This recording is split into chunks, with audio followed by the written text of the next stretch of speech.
in Jillian Burt, and a 5'5" junior in Teresa Seigers. The Falcons are 1-2. Woodward in his 17th year, assisted by Nate Suggs, George Riddick, and Michael Vowles. Anthem time. We'll get you the Hermiston starting lineup and tip-off after this one last 2-minute break on the Sway Motors pregame show.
Tonight's referees for Varsity game are Randy Brady, Keith Kennedy, and Reg Freeman, all of the Blue Mountain Basketball Referees Association. Your official scorebook will be kept by Dorothy Smith. The score clock, the dynamic duo of Sandy Wise and Surya Wise. And your tech specialist is none other than Jacob Levy. And now let's meet the coaches and starters for tonight's game, beginning first with the visiting Falcons of Hanford. In his 17 years head coach, please welcome head coach Evan Woodward.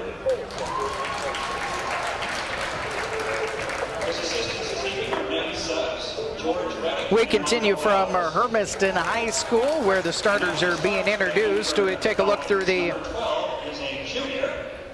Dan's West Coast Auto Glass scoreboard, where the Hermiston girls JV team opened up a 17-3 lead after one quarter, ended up winning 42-30. The JV boys lost a seesaw battle with Hanford 56-53 when the dust settled. So we introduced you to Hanford: Emily Beatty, Michaela Mars, Olivia Davis, Jillian Burt, and Teresa Seigers. For the Hermiston Bulldogs, 0-3, the second-year head coach Juan Rodriguez looking for the first win of the 2017-2018 season. The point guard is a 5'9" sophomore Jaslyn Romero, a 5'10" junior Maddie Wilson, and the 5'9" senior Hannah Thompson on the wings.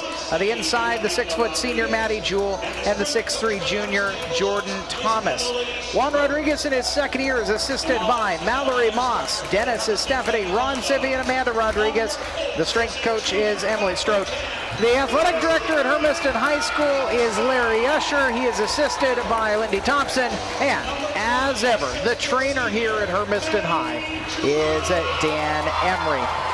Juan Rodriguez told us in the Sway Motors pregame show, Sonny, that the key tonight just got introduced. It's Hannah Thompson for this Bulldog team to come away with a victory. Yeah, you know, we didn't see her over the weekend, or at least not on the first game on Friday night, because she had banged up her knee a little bit in the game. You know, it'll just see it. She looks pretty good out there. She has no protection on her or anything, so everything must be looking pretty good.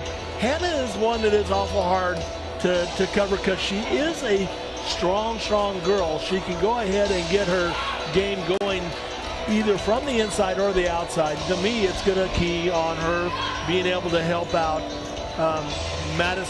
Maddie Jewell and Thomas down on their boards.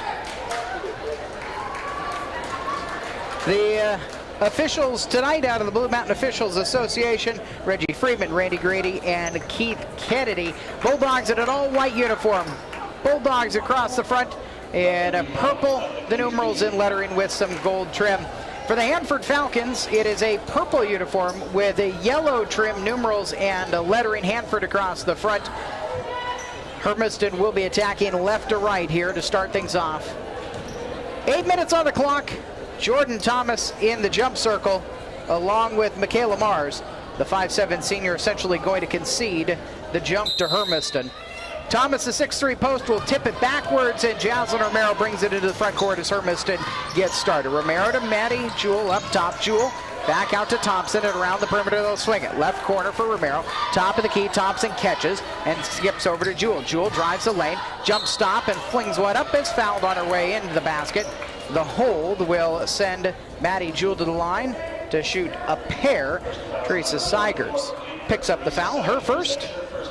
And it's the first foul either way. So Maddie Jewell, the line, and has 2 foul shots coming. Jewell, the senior forward, has seen time in all 3 previous years. Has big brace on her right knee, the injury in the summer that she was able to recover from so she could play in her senior year. Jewell, 1 of 2. Thomas back tips like a volleyball set to Jewell. Romero left corner for Thompson, a 3 ball. She traveled into the shot. Turnover on Hermiston. Turnovers were a problem last time we were on the air, and it was with Hermiston at Walla Walla. A quick change as Jewell's going to come off the floor, and Sydney Stephanie, the 5'4" junior, will come on. Just 22 seconds into the contest, with Hermiston in front by the single point. Wilson picks up the guard, Davis, and pokes it away from her. Sydney Stephanie's got the steal. Stephanie at half court, surveys around, flips to Romero. Romero drives in right side, flings a wild shot up. Thomas backside rebound, put back. Jordan Thomas has the offensive board and the 2 points to give Hermiston a 3-0 lead. 7:15 on the clock in the first quarter. Some full court pressure shown by Hermiston. Beatty will get it into the right wing. The 5'6" junior guarded by Stephanie. Man-to-man defense for Hermiston. Around a high pick from Burt. Picked up the dribble. Beatty will take the 18-foot shot. Rebound for Burt in traffic. Burt steps to her left, flips it back up off the backboard. Too hard. Rebounded by Thomas, who flips to Romero. Down the near sideline. Romero up court to Thompson. Thompson picks up her dribble, right wing. Romero left open. Top of the key, drives into traffic and is fouled. With 6:46 on the clock, it is paused here in the first period as Jaslyn Romero gets ready to take a trip to the foul line. The foul is this time going to go on Jillian Burt, the sophomore post. Second foul on Hanford. You know, Eric, already, just like the first game Friday night, we did not put really a whole lot of pressure on the basket. We're seeing a tremendous amount of pressure going against the basket already tonight. Romero, the sophomore, 2 for 2, and Hermiston's lead is 5-0. A little more than a minute into the start of the game. Beatty in the backcourt, grounded by Stephanie. Comes around a high pick from Burt. Into the left wing, Beatty picked up by Thomas. We'll see if Hanford recognizes and tries to clear out. They want the mismatch inside. Stephanie against Burt. Kick right wing. Davis for 3. Back iron too hard. Push inside. Seigers, no call. Gets the rebound and kicks it back out. Davis skips near side to Beatty. Beatty circles up top at the foul line. Picks up her dribble. Stuck there. Nowhere to go. 3 in the key. No whistle for it. At the left elbow, Davis kicks to the near side. Mars drives baseline, back out to Davis. Walked around a shot, top of the key. 3 ball is up, front iron, and rolls off for Beatty, rebounded by Hannah Thompson. 2 minutes into the contest, 5-0 Hermiston. Romero brings it in the front court. Sees a big space, drives in the lane, and a foul as Romero was able to weave her way through the Hanford defense and get herself a trip to the line. After the foul on Teresa Seigers, her second, and the third team foul on Hanford. We'll send 2 Hanford Falcons to the scorer's table, as senior Haley Coleman will come into the game, along with sophomore Sarah Ellis, who is 6 feet 2 inches tall. Romero good on the first, and she'll have one more.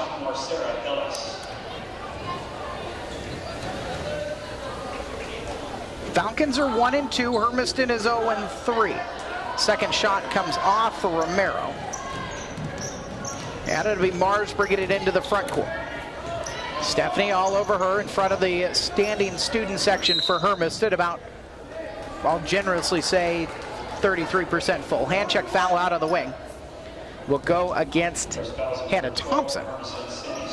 Oh no, it was called on Sydney. Stephanie, her first. And it is the first foul on Hermiston. 6-0 Bulldogs with 5:43 on the clock in the first quarter. Stuck Coleman will bounce it far sideline into the hands of Mars. Mars driving against Wilson, kicks baseline Davis, left wing, and swings it back up top. Beatty around to the right side into the hands of Coleman. Coleman drives baseline, cut off there by Romero. Right elbow extended, Ellis bounces it inside. Kick out by Davis, right corner, long two, knocked down for the first points of the game for Haley Coleman. Hermiston defense held Hanford scoreless for the first 2 minutes and 45 seconds. But now their lead is 6-2. 5:05 left. Hannah Thompson, three other end, back iron too hard. Sydney Stephanie, good job to get an offensive rebound. Kicks to Romero. Romero drives in, dumps it to Thomas. Right block, layup +1. Chance for a three-point play the old-fashioned way as Michaela Mars was hanging on her arm. Thomas with the finish. Nice job that time of Sydney Stephanie going ahead and getting stepped in, and Hannah Thompson taking that shot. She's just got to not be so hesitant at it. Just catch it and shoot. She'll do a great job out there for us. Hannah Thompson was the player we identified in the pregame with head coach Juan Rodriguez, who had to be ready for tonight's contest as an X factor against Hanford. The foul shot goes for Thomas, who's got 5, and it's a 9-2 lead for Hermiston. 4:47 on the clock, first quarter. Hanford attacking right to left in the road purple uniforms. Beatty out top, leaves it for Ellis. Ellis gives it up, long two is off, and Stephanie pats it out of bounds. It'll stay Hanford ball on the baseline. That's a great hustle by Stephanie that time. Actually had a Hanford girl's hand on her shoulder, pulling her down, and Stephanie went after the ball, did a very good job of at least keeping it away from another offensive try. 30-second timeout for Hanford with 4:35 left in the first quarter.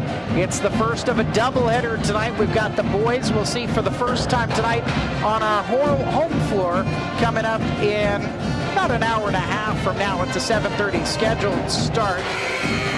Off to our left here, the future, everybody hopes, of Hermiston Wrestling. The youngsters waiting for their chance to get into the wrestling room up top of the doghouse here at Hermiston High School. The boys went down to Oregon City this past weekend in their first tournament. 6th place finish. They were not at 100% health. Ruben Madrigal at 113 pounds. Alice Trodick at 106 pounds. Both champions in the Oregon City opening event. Some chirps and sounds coming from the student section and the band on the far sideline. Hand check foul. Maddie Wilson will go into the book for the second Hermiston foul, her first. 4:24 left in the first quarter, and it was a baseline foul, giving Hanford a baseline inbound with Tori Keeson, a 5'7" senior, coming into the game to replace Michaela Mars. Keeson will go immediately to the baseline to inbound. Now she will immediately switch out. Olivia Davis to put it in play. Looks up the baskets to her right. There's a amoeba of Hanford offensive players in the paint. Bounce into the right corner. Kick out, 3 is off for Davis, too far, and rebounded by Hannah Thompson. Thompson finds Romero, Hermiston by 7. Into Maddie Jewell. Maddie Jewell circles into lane, kicks to Wilson. Up top, Romero walked into a 3-point shot. And the turnover on Hermiston will give the ball to Hanford as they trail 9-2 with 4:11 left in the first quarter. Into the front court, Beatty will bring the ball over to the left side. She will edge around a high moving pick from Ellis. Ellis working inside against Jewell. That switch didn't really get them the matchup that they wanted. In fact, they got them matchups in bad places all over the place. Keeson's going to try to drive against Thomas, who blocks it away. Far sideline, she'll give to Romero. Hermiston by 7, past the halfway point. Romero's pass is stolen inside by Keeson. And then coming and stealing it right back is Wilson, forcing a jump ball. Hanford's got the possession arrow, but good job by Maddie Wilson not to give up on it. And Romero just tried to thread the eye of the needle through really 3 different needles there, and Hanford was able to knock the ball down. The Falcons will switch Mars back into the game and give Davis a break. Beatty out on the right wing, picked up by Maddie Wilson. Man-to-man still for Hermiston, extending it out about 24 feet away. Jewell pokes one out of bounds on the baseline. It'll stay Hanford ball. 3:28 left in the first quarter. Hermiston a 9-2 lead. Now the JV team opened up to a 17-3 lead in the first quarter and then lost the second quarter 7-6, but they did go on to win. Right corner, 3-ball up for Mars, too hard, and Jewell's got the rebound. Coming down the middle of the court. Jewell crosses to her left, bounces to Romero. Romero will drive past the defender, kick right side, extra pass to Wilson, 15-footer goes. Maddie Wilson gets her first points of the game. 3:08 left in the first period, and the lead is 11-2 for Hermiston. On the right side, Beatty. Beatty will hesitate, stuck in the right corner, picks up her dribble. Wilson steps right out on her, tips a pass that ends up in Keeson's hands. Keeson was standing right next to her down in that right corner. Keeson bounces off her own foot. Ball rolling in the right corner. Jewell picks it up in traffic and finds Romero. Bulldogs by 9 with 2:45 left in the first quarter. Romero drives right side. Hesitation and attack will come off the front iron. Ellis with the rebound for the Falcons. Hermiston 11, Hanford 2. 2.5 minutes left in the first quarter. On the left wing, Michaela Mars will operate for Hanford. Gives up to Ellis, the 6'2 sophomore. Staring down the 6'3 junior, Jordan Thomas. Long shot off the back iron and rebounded by Ellis to give Hanford another possession. Hanford operates with a shot clock normally in Washington of 30 seconds. Nothing here tonight in the state of Oregon. Right side, Mars picks up her dribble. Finds between the circles Beatty, who works out to the right wing in front of the student section for Hermiston High. Beatty to the foul line. Left elbow extended for Ellis. She's fouled on the shot. Sarah Ellis, the 6'2 sophomore, earns a trip to the line on a foul by Jordan Thomas. And it's the first personal foul on Jordan. 13 foul on her. Now those are the type of fouls that Jordan's got to stay away from.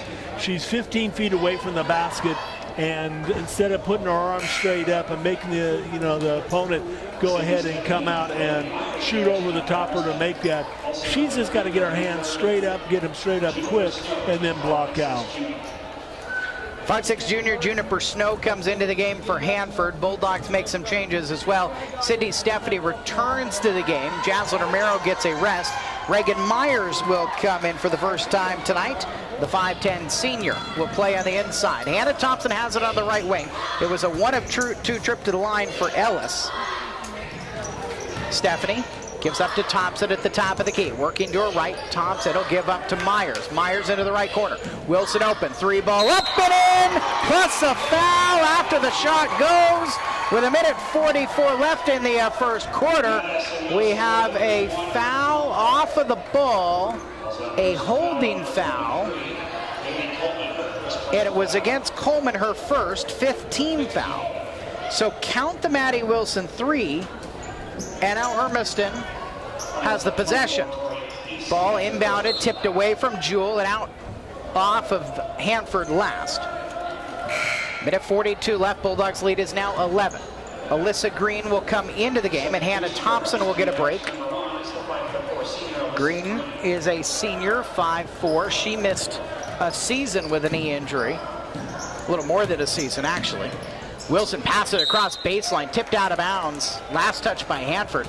Wilson tried to force it across to Jewell, and it just wasn't there. Stephanie inbound baseline, basket to her right as she looks up. Locks and elbows for Hermiston. Whipped into Green. Lob back into the right corner for Stephanie.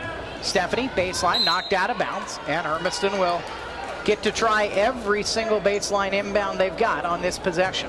Now, if Hermiston's going to do this thing right, Hanford is reaching an awful lot. What Hermiston just has to do is get the Hanford girl on their hip as they're driving, and they're going to draw fouls all night long. Stephanie spins right side, drives into the lane, and walked on her way in. Tried to Euro step her way into the basket, and instead traveled. 1:20 left in the first quarter. Hermiston's lead is 14-13. Ellis leaves it on the give and go from Mars, has it swiped away by Stephanie. Up court, pass to the arms of Jewell, out of bounds. And 1:09 left in the first quarter with a 14-3 Hermiston lead. Hanford will have the possession. Bulldogs are backed up. Wilson and Stephanie will pick up the guards when they get across the timeline to about 25 feet. Out on the right wing for Snow, and she walked. No, they gave a foul to Alyssa Green, her first. 14 foul on Hermiston. Jillian Burt will come into the game.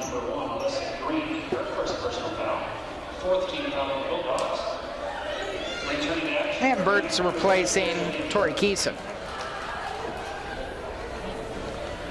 Far sideline inbound in front of the Hermiston cheerleaders. The ball will be put in play by Mars. Bounce into the right elbow for Burt, who just returned. Burt trying to work against Myers. Kicks it back out on top to Mars. Mars, right side jab, throws it underneath over everybody, out of bounds. 49.2 seconds left in the first quarter. Hermiston's lead is 11 at 14-13. Sydney Stephanie will bring it into the front court.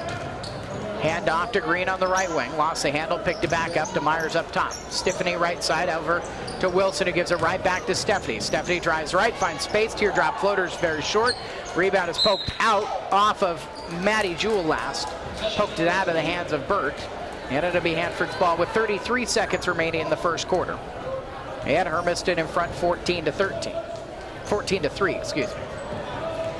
I was going to say they got a big basket last night. It was a really special spot on the floor. Right side drive by Burt down the lane over the top of Myers and in. Jillian Burt's first points. And it's 14-5. Turnover on the other end of the floor. 13 seconds left. Hanford has a chance to get a bucket here and get this a bit closer. 8 seconds left in the first quarter. Right side Mars. Mars drives past Myers. Mars pulls up a foot or two hard. Jewell's got the rebound on the backside. Will baseball pass it up the court, but it is could have come up well short. 14-5 after one quarter here at Hermiston High School. You're listening to Bulldog Basketball. We're back in a minute on AM 1360 KOHU.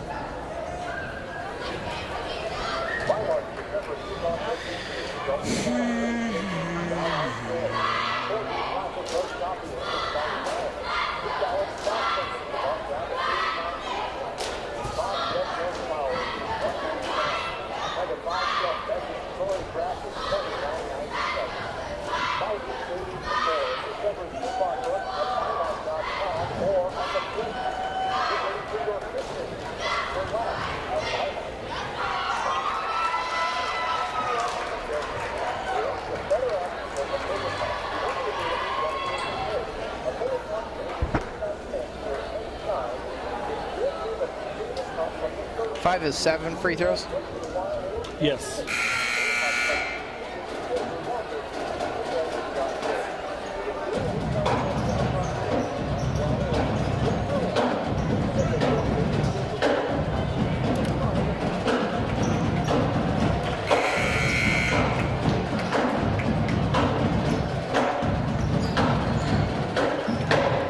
Second quarter action at Hermiston High School. The Bulldog girls are hosting the Hanford Falcons. 14-5 Hermiston after one quarter of play. Jasmine Romero, Reagan Myers, Alyssa Green, who takes a right wing three and swishes it. Green from distance puts the Bulldogs back in front by double digits at 17-5. It's the second three-point shot made by Hermiston tonight. Hanford, no three-pointers made in the first quarter. And the Bulldogs' lead is now 17-5 with a half minute gone in the second quarter. Green, Myers, and Romero we mentioned. Maddie Jewell and Hannah Thompson the other two. An attack and a lay-in on the other end of the floor by Michaela Mars, her first points of the game. To cut Hermiston's lead to 10. Green right wing will trigger another three. Airballed this one to the left. It's out in Hanford's possession with 7:16 on the clock in the second quarter. And Hermiston up by 10. Bulldogs looking for their first win of the season. Hanford at 1-2. Is trying to make it 2 years in a row against this Hermiston team. Mars baseline stuck, kicks it back out to Ellis. Ellis hands off to the left side, Coleman. Coleman bounces into the lane. Burt floats it in just in front of the hoop with a little bunny shot. 17-9 is the Hermiston advantage with 6:50 left in the second quarter.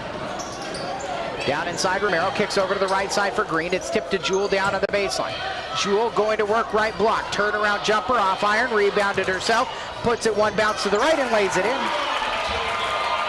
Maddie Jewell's first field goal of the game gets Hermiston back out in front by 10. 6:28 left in the first half. Foul line extended for Ellis. Near side will give to Snow. Forces up a three. Front iron rimmed out and rebounded by Green, who gives to Romero on the near sideline.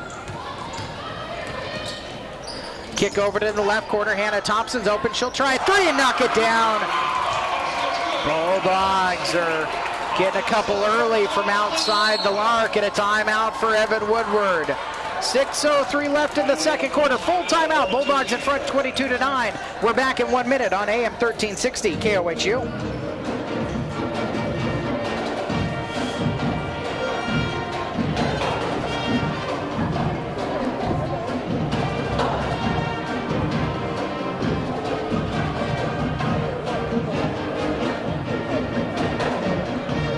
I got that right? Ruben Madrigal? Yes. Micah.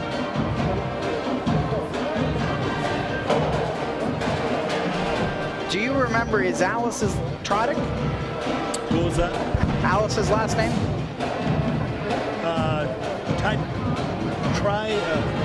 Tydrick, yes. I think it's Trodick, isn't it? Just a second, I can tell you. Well, I know that's what it looks like.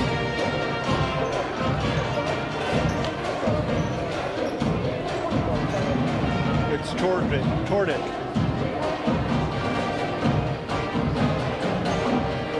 Okay.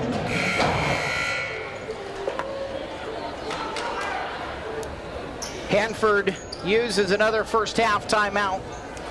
They've got 3 remaining. Hermiston has their full complement. 2 minutes into the second quarter, the Bulldogs lead is 22-9. The team's trading baskets on the first 3 possessions each way, but Hermiston, 2 of their possessions have been 3-point shots.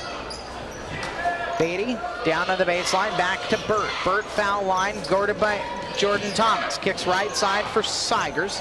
Sigers, who's got 2 fouls up between the circles, gives to Burt right side extended. Burt drives into the lane and kicks it out. Tipped by Green out of bounds on the far sideline in front of the Hermiston student section, and a pep band. That'll be a sideline inbound for Hanford. 22-9 is the lead for Hermiston with 5.5 minutes remaining in the second quarter. Far sideline, Sigers to inbound, lobs it inside. Burt on the block, kicks it back out into the right corner. Snow out onto the right side, will fling up a 3 and knock it down. And Snow's 3-point shot is the first made of the game by Hanford with 5:12 left in the second quarter. 22-12 is the Hermiston advantage. Romero drives into lane. Teardrop on the right hand goes. Romero's got 5. And the Bulldogs lead is 24-12. A little more than 3 minutes gone in the second quarter. On the right wing, Sigers. Bounce inside. Maddie Wilson pokes it away and gets the steal. Throws it up court too far for Romero. Romero somehow battles it away from Davis. Takes it in right side. Can't lay it in. Thomas rebound. Back out to Romero. Up top to Thompson. Extra pass Green. Right wing 3. Front iron off. And the rebound bounces twice. Beatty's got it. Beatty will bring it up. Hermiston's doubled up Hanford with 4:28 left in the second quarter. 24-12. On the far sideline, Beatty guarded by Wilson right now on the switch. Beatty drives all the way baseline over top of Romero, partially blocked. Thomas has the rebound and hands it off. Jaslyn Romero comes down the near sideline. 4:15 left in the first half. 24-12 Hermiston. Right side for Thompson. Tries a tray. Front iron up. 2 bounces and into the hands of Sigers. Sigers will bring it up the court herself. The junior throws it on the near side for Snow. Snow around a high pick from Burt and an offensive foul. Burt moved into that offensive pick, and a Thompson a little worse for wear, and Hermiston's got the possession on the Hanford turnover. 30-second timeout, or full timeout. Juan Rodriguez had asked for a 30, I thought, and then the indication was full. 3:58 left in the second quarter. It is a full, so we'll take it. 24-12 is the score. We're back at 60 on AM 1360 KOHU.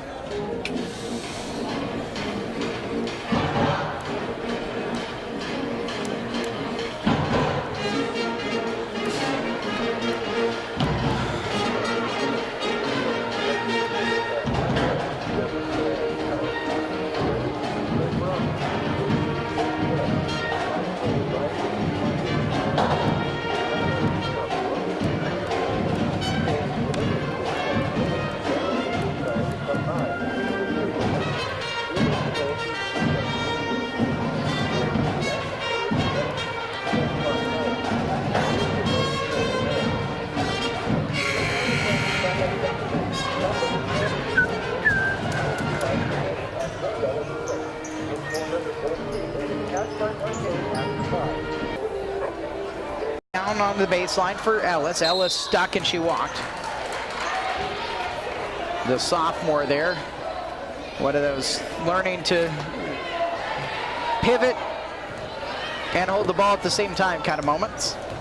15-point lead for Hermiston. Wilson coming to her right. Takes the handoff, dribbles down, lane too hard. Rebounded by Ellis. Ellis bounces near sideline. And Seigers is on the ball again, bringing it into the front court. Seigers, who started kind of in a forward position, bringing the ball up. Leaves for Keeson. Keeson down the right lane. Can't get the layup to go. Jordan Thomas has the rebound. Flips near sideline to Alyssa Green. Alyssa Green into the front court with 3 minutes left in the first half. Hands to Romero. Right down the lane and lays in with right hand. Jocelyn Romero's got 7.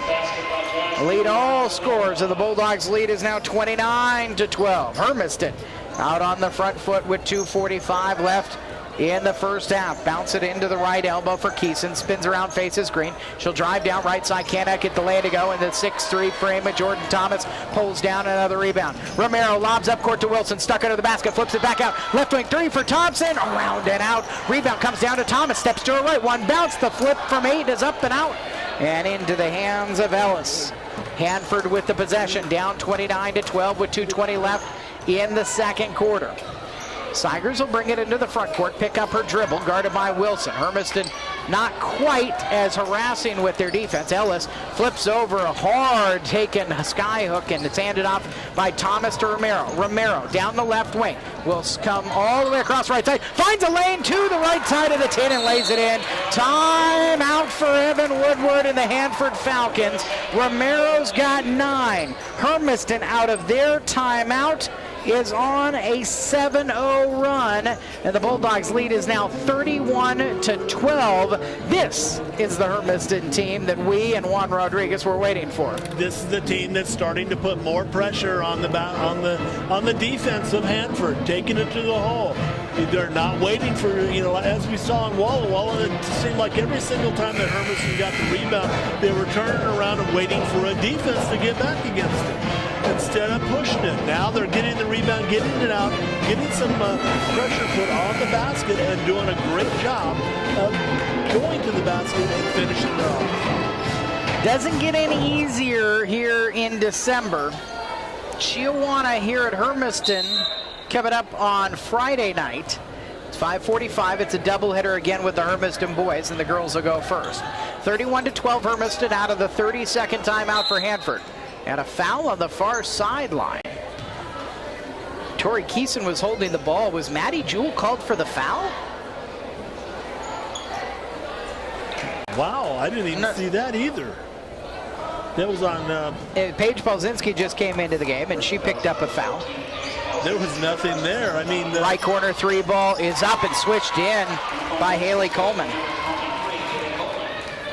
That ends the Hermiston run. 31-15, the Bulldog lead. Romero down the right side, finds space again. Teardrop floater from 8 will not go. Rebounded by Ellis. The sophomore whips it back to Seigers. Seigers brings it into the front court. Far sideline gives to Keeson. Keeson stuck, tries it backdoor pass past 2 different Hanford players, and it's out of bounds, Hermiston ball. Yeah, it went right off Coleman's hands, out of bounds. It was actually a pretty good pass, but Hermiston had a defensive backside pretty well. Minute 20 left in the second quarter. Polzinski out on the left wing. The freshman dribbles it off her foot, but ends up in Romero's hands on the near sideline.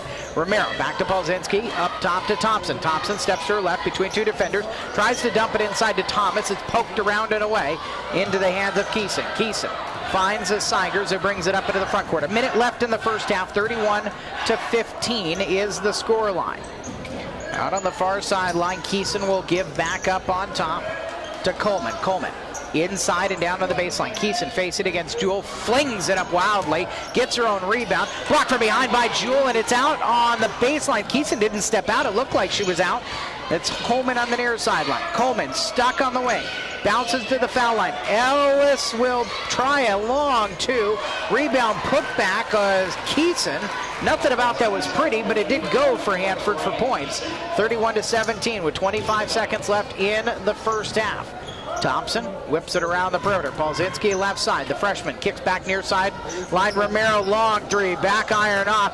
Long rebound, far sideline, out of bounds, nearly to half court. Saved by Romero, 5 steps up into the stands. Polzinski baseline fouled on the jump shot from 12 feet away. Somehow Jaslyn Romero was able to save that one in, and she ended up in the 7th row.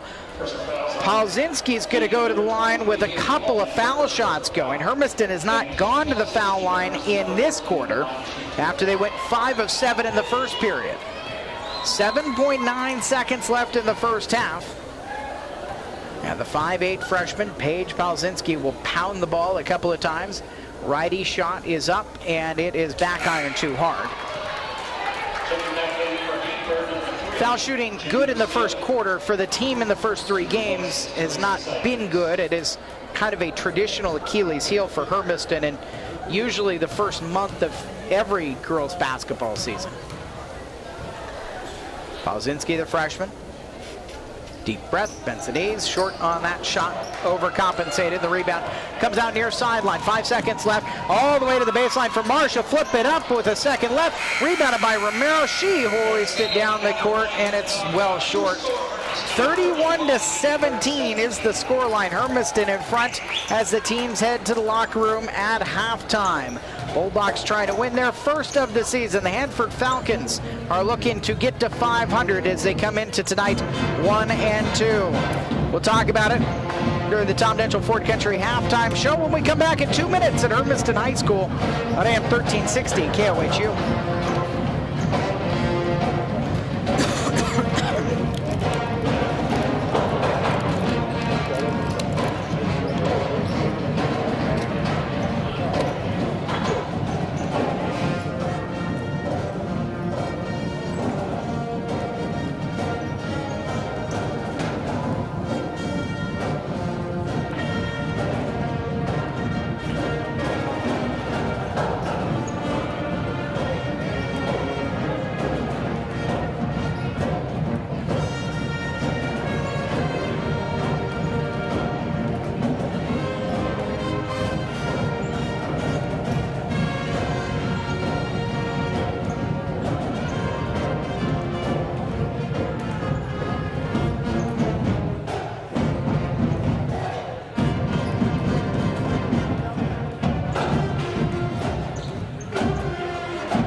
Sunny. It's the Tom Denchel Ford Country halftime show.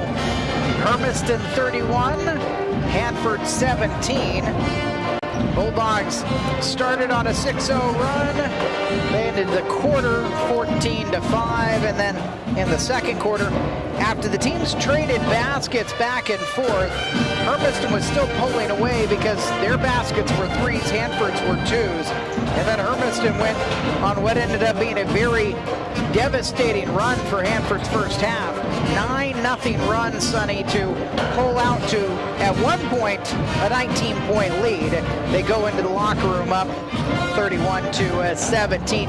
Pretty good for Hermiston. Hermiston did a very good job. You know, Eric, we talked about, you know, what we were missing in 2 of the 3 games so far this year was that good transition defense that we're used to seeing, in the defense creating opportunities for our offense. Tonight we're seeing it get in, and we're getting it off the board as quick as we can and getting it out and putting pressure on to the Hanford Falcons underneath.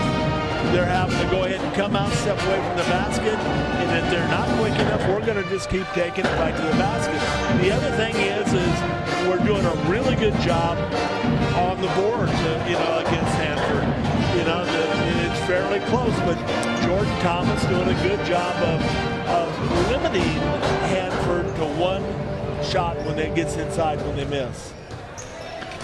31-17 the score. This is game 1 of a doubleheader. The Hermiston and Hanford boys are down on the court right now, getting in a little shoot around while the teams are back in the locker rooms. We'll come back to the Old West Federal Credit Union broadcast booth in another 2 minutes. Get you some first half stats here on AM 1360 KOHU.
Welcome back to the Tom Ditchell Ford Country halftime show. 31-17, the Hermiston Bulldogs up on the Hanford Falcons. Take a look at the first half, Sonny. We'll start with the scoring, and for Hanford, Michaela Mars with 2, Jillian Burt with 4, Juniper Snow with 3, Haley Coleman with 5, Tori Keeson with 2, Sarah Ellis with 1. They don't really have an offensive go-to player right now. Coleman is the leading scorer because she hit that 1 3-point shot in the second quarter. They've struggled to get to the line, just the 2 foul shots in the first quarter. They went 1 of 2 there.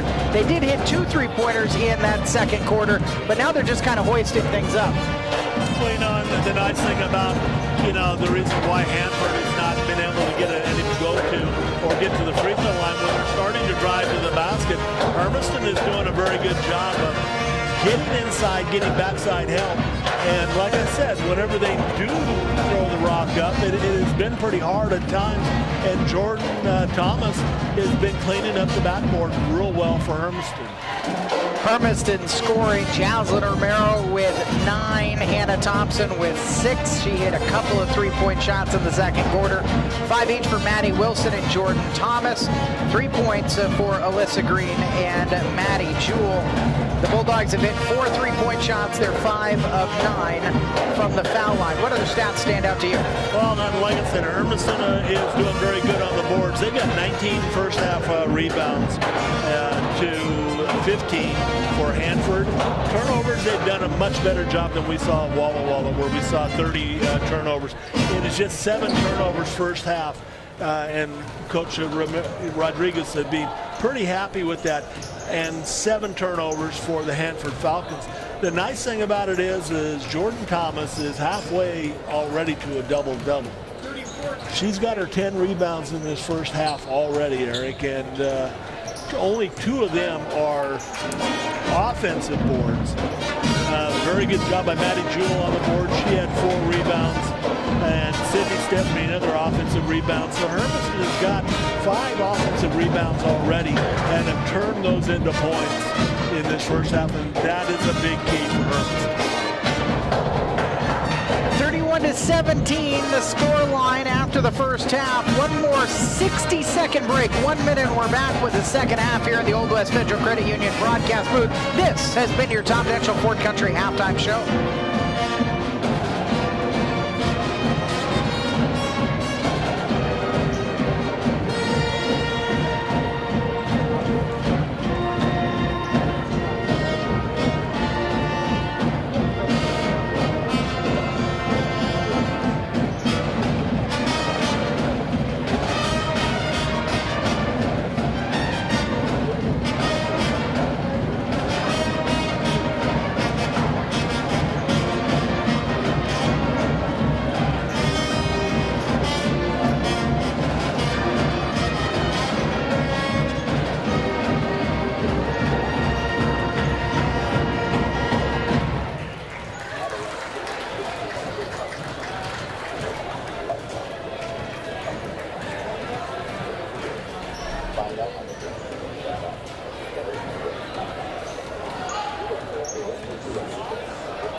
Eric Olson and Sonny Levy with you on AM 1360 KOHU.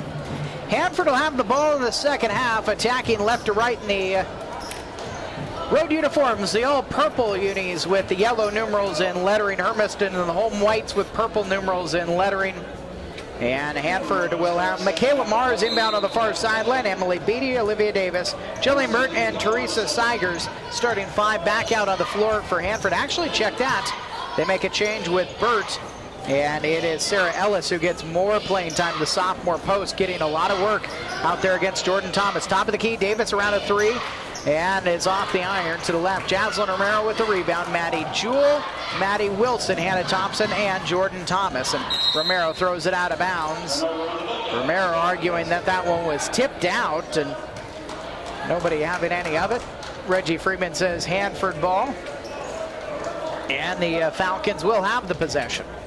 Hanford opened the season on November 28th with a 41-35 win against Eisenhower. And now the officials are going to get together and talk about whether that was a tip or not. The AD down there, Larry Escher's working that official down there pretty hard and got him to at least put it in his mind to think that, hey, maybe I should ask this other official on the other side. That was a little silly. Evan Woodward, disbelief as he shakes his head, asking for some type of explanation. Down 31-17, Hermiston gets the possession back. Jewell up top, gives out near sideline to Wilson, leaves it up top to Romero, drives in, tries to kick it underneath. Romero saves it back in. Wilson in the corner, flips it back towards half court. Thompson's got it up top. Near sideline to Jewell, out to the left wing for Romero. Romero in the left corner. Up top to Maddie Wilson. Skip over to the right side. Thompson out to the corner for Jewell. Jewell will drive and kick near side. Wilson 3-ball up, back iron off, and the rebound is going to be secured by Thomas, but she is called for a foul. And for Jordan Thomas, it is her second. And here in the second half, it's the first team foul on the Bulldogs. Yeah, she did a great job of getting the rebound and securing it. The only problem was she had a good stiff arm going as she momentum took her into the Hanford girl. Beatty out on the left wing, throws it underneath for Seigers, traveled. Yeah. She was too wide open on the block. She turned and thought she had to make a move, and really, it was Thomas was late to come off of a screen to get over to defender. Jewell up top. She has been quiet offensively, just 3 points. Romero out to the right wing, leading scorer in the game with 9. Left quarter for Jewell, looking inside to Thomas, gives it to her in the block against Ellis. She can't finish. Thomas pokes it though. Wilson back up top to Romero. Romero steps to her left. Anna Thompson will pass up a 3, dump it underneath, and Thomas is there to lay it in on the left block. Yeah, once she gets the ball down in that area there, if she'll just square her shoulders up and go right towards the backboard, she's unstoppable. 33-17 with 6:14 left in the third quarter.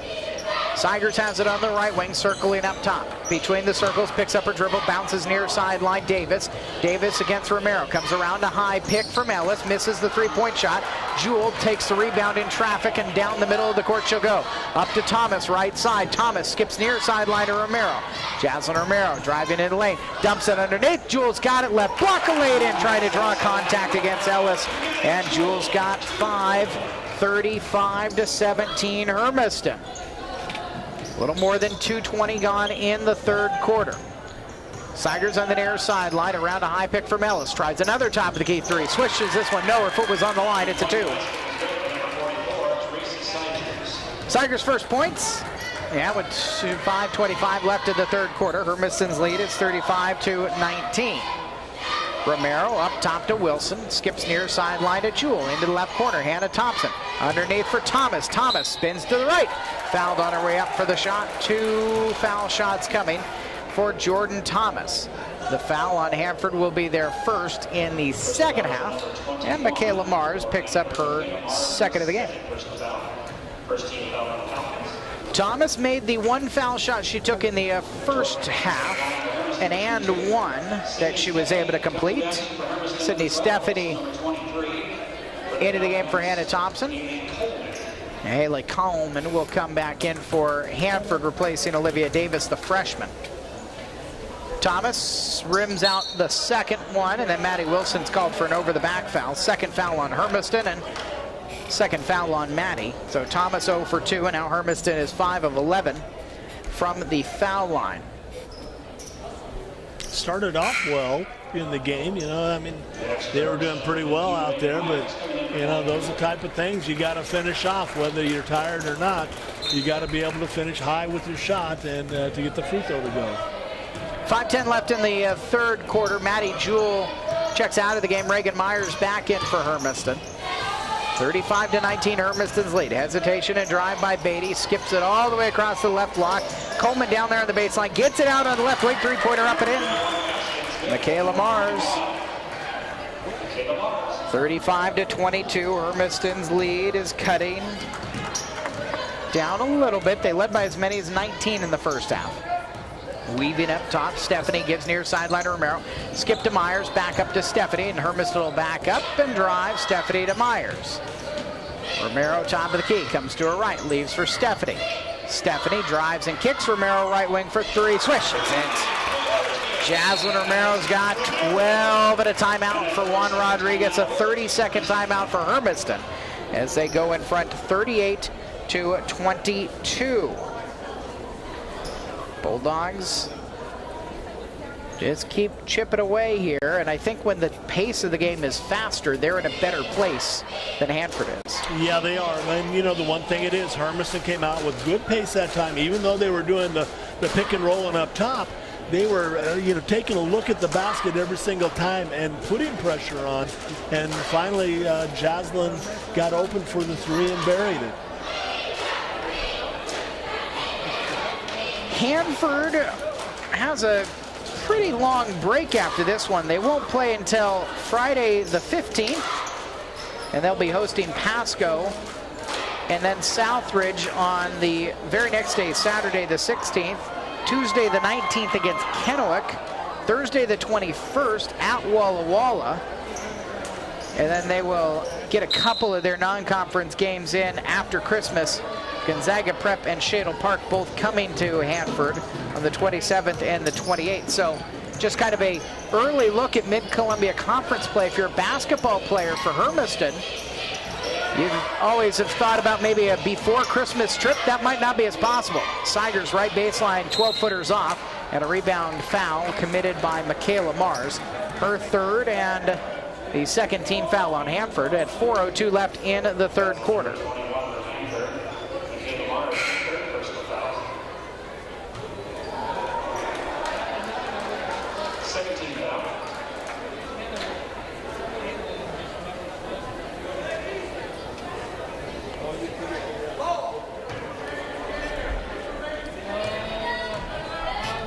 Bringing it up, Sydney Stephanie into the front court, just past the halfway point here in the third quarter, 38-22. Stephanie foul line jumper for Romero. Rebound put back Myers. Off the glass and good. Reagan Myers' first points have Hermiston in front 42-22 now, with 3:42 left in the third quarter. On the right wing, Keeson left wide open and a foul as she drove into the baseline, called against Sydney Stephanie, her second. And the third team foul on Hermiston. Nice job that time, even though she got called for the foul of Stephanie going ahead and cutting off the angle to the basket.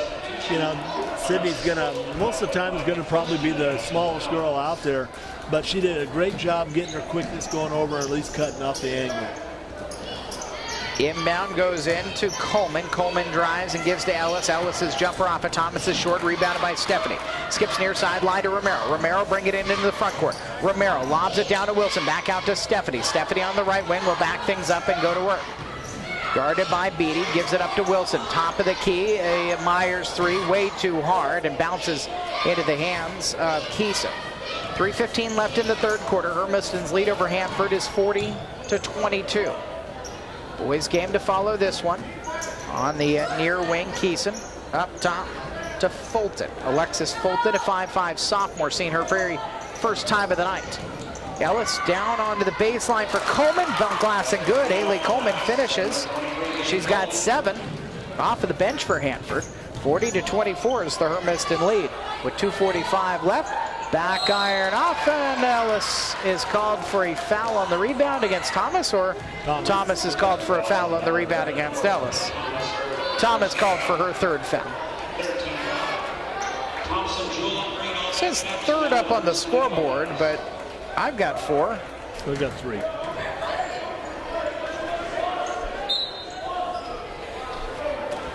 (40-24) with 2:42 left in the third quarter. Beatty moves it into the front court out on the left wing. Jewell will switch on to Beatty. He'll try to drive against her. Cut off. Double team comes from Stephanie. Kicked out. Double dribble. Not called.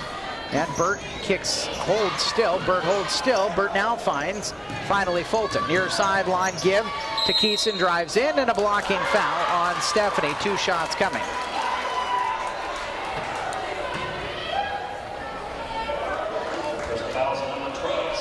Eric, that is the 5th Hermiston foul. Yeah, Stephanie's got 2, Thomas has got 2, and Wilson's got 1 here in the second half. Yep.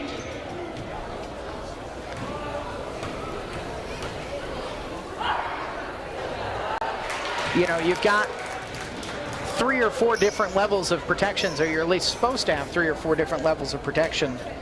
If you're Stanford down there, you know, there's the official book, and I believe that also the public address announcer, John Lout, keeps track. And after all that, you have a scorer down there on the table, and if they're not picking it up, ultimately, that's where you're having the break in the chain. Hanford zoning now against Hermiston.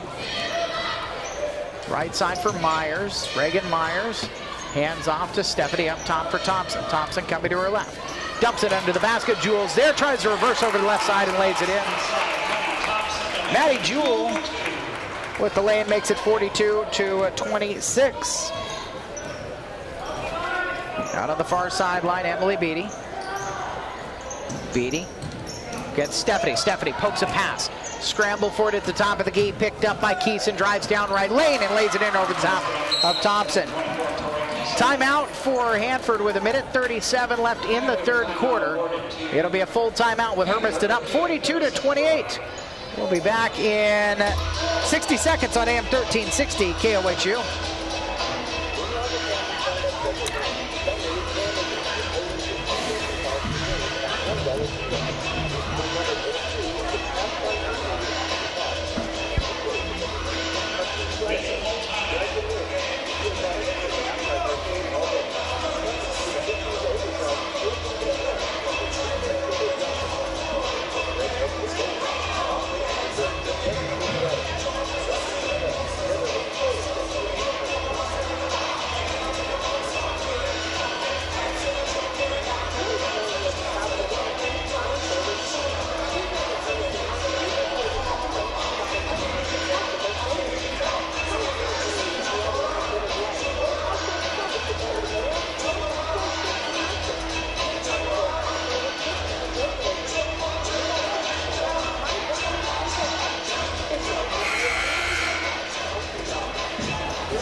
Hanford's got one timeout left. Evan Woodward's team's within 14 at 42-28. 93 seconds remaining in the third quarter.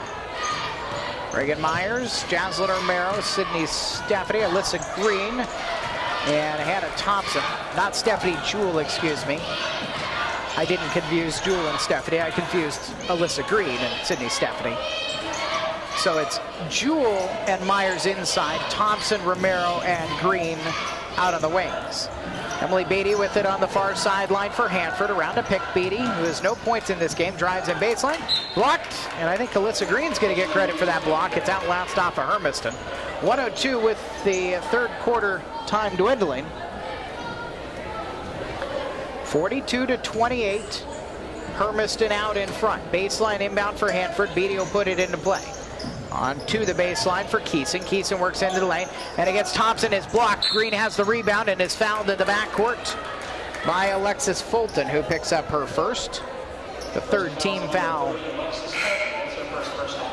And Hermiston will bring Green out and bring Maddie Wilson in. And Olivia Davis is in for Hanford. She's up top along with Haley Coleman. Near sideline, Alexis Fulton. Down at the bottom of the zone. In the middle of it, Jillian Burt.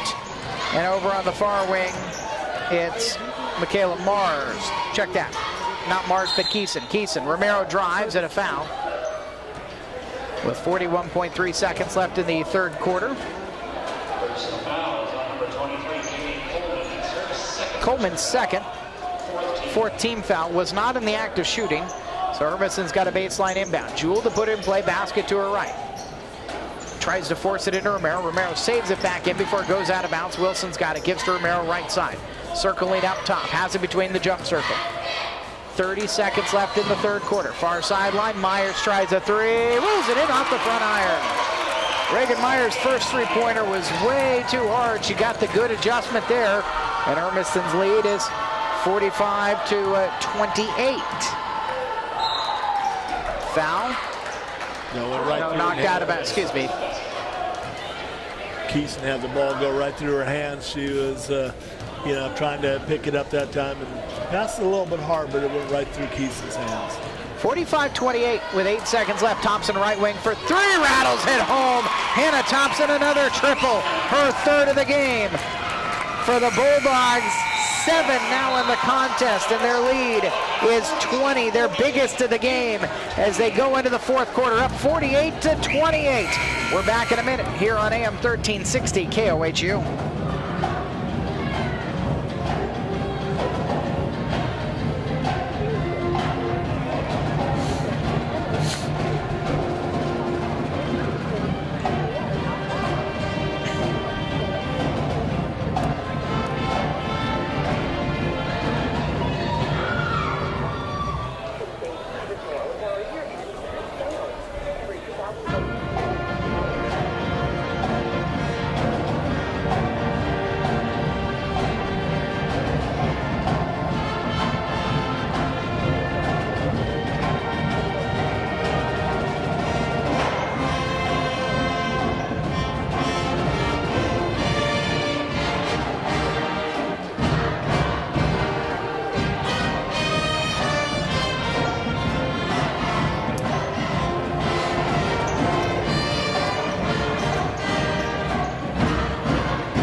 Hermiston 48, Hanford 28. Eric Olson and Sonny Levy with you in the Old West Federal Credit Union broadcast booth.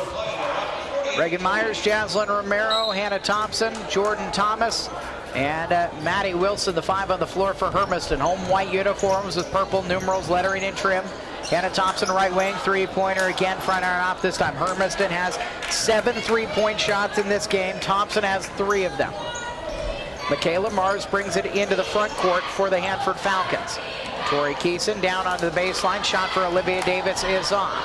Running the floor down the middle is Jillian Burt, and the 5th on the floor is Juniper Snow.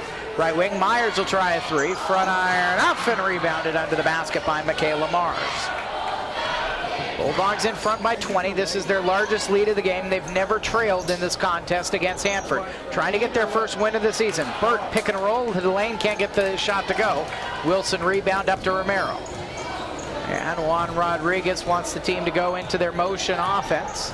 Romero out to Thompson. Thompson will drive and kick near sideline. Myers underneath to Thomas. Thomas spins to her right. Lobs it back up top. Thompson out to the right side. Romero will try her tray, and it will not go. That spot out on the right wing in front of the cheerleaders has been cold for the last 3 shots for Hermiston.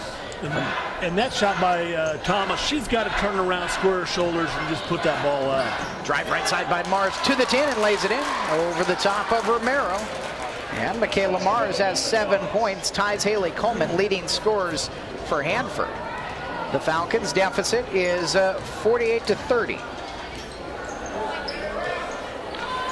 Near sideline for Maddie Wilson.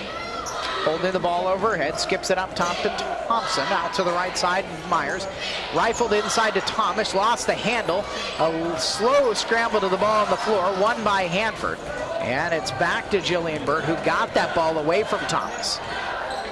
Down on the far sideline, Mars gives it up to Davis, who circles up top. The freshman over the near sideline for the senior Mars. Mars tries a 3, why not? Back iron off, and Jordan Thomas tied up under the basket by the freshman Olivia Davis. Jump ball will be Hanford's possession.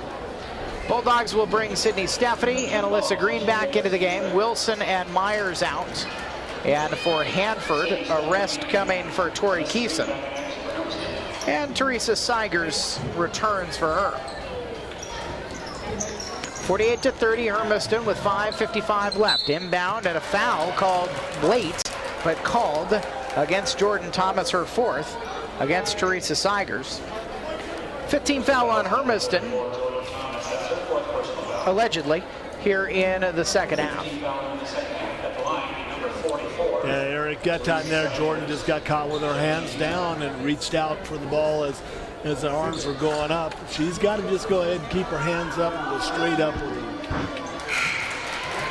She's tall enough to go ahead and bother the shots that are going up. Seigers makes the first foul shot. This foul shot coming up is just the 6th of the game for Hanford. But they've only missed 1 so far, and Seigers is 2 for 2. So the team is now 5 for 6 from the line. Seigers has 4. 48-32. Little 4-0 run to start the 4th quarter for Hanford. Stephanie near corner for Green. Green comes around. A defender with a head fake. Jumper from 15 is off. Maddie Jewell fights for the rebound. Gets it out to Romero right wing. And Romero walked on her way into the lane.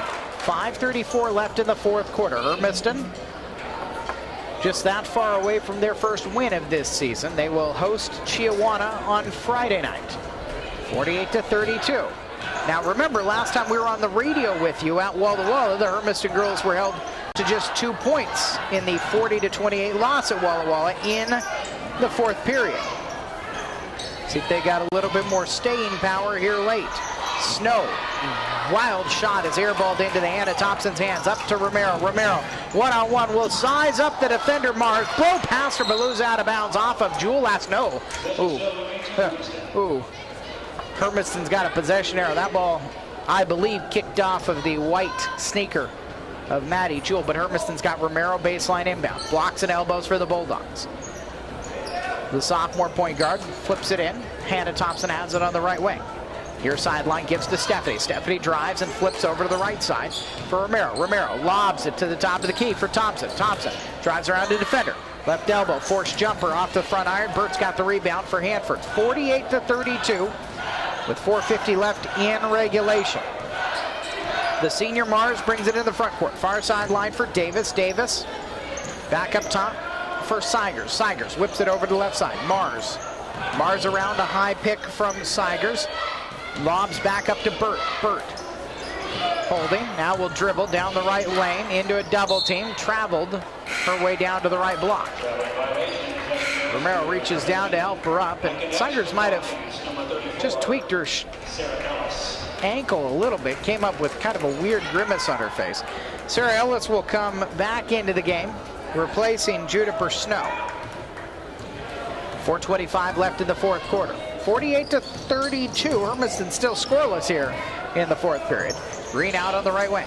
Up top to Stephanie. Stephanie drives right into traffic. Down onto the baseline. Flicks it in for Jewel, who lays it in. Nice job of the penetration and dish off by Sydney Stephanie that time to find Jewel open on the baseline. Halfway point of the fourth quarter. Romero blocks a pass attempt, tips it up to Jewel. Jewel left wing, lobs it back over to Romero, and she walked down the lane. And Juan Rodriguez steps up, looks at his senior post, and says, shoot the ball. Yeah. 50-32. Hermiston with 3:53 left in the fourth quarter. Changes coming for Hanford as Juniper Snow is back into the game, along with Tori Keeson. Hannah Thompson will come out. Maddie Wilson will return for Hermiston. Bulldogs by 18. I misspoke earlier in the game. I said Hanford beat Hermiston a year ago. They did not. It was 67-52 for Hermiston a year ago. A couple of years ago when Hanford beat Hermiston. Last shot on. The bank's still open. Tori Keeson was able to make a deposit. She's got 8. 50-34. Wilson near sideline for Stephanie. Stephanie circles up top, gives to Romero. Romero coming to her left, works into the lane, floater with the right hand, goes +1. Chance for a three-point play the old-fashioned way. Sarah Ellis was the one who took the tumble and is also going to be the one who caused the harm. Romero has 14 and a chance to make it 15, leading all scorers. Bulldogs just 2 foul shots. Jordan Thomas missed them in the third quarter for second half opportunities. Romero makes that. She's 4 of 5 from the foul line. The team is now 6 of 10. 53-34 Hermiston with 3:10 left here in the fourth quarter. Near sideline for Keeson. Keeson guarded by Stephanie, and a man-to-man for Hermiston. Bulldogs trying to deny passes everywhere. Throwing inside, and Green's got the steal away from Juniper Snow. Green's got a 3-on-4. Leaves it for Romero right side. Romero works her way in the lane, kicks to right wing. Wilson short on the shot. Ellis has the rebound for Hanford. 2:45 left in the fourth quarter. Hanford attacking left to right, trailing 53-34.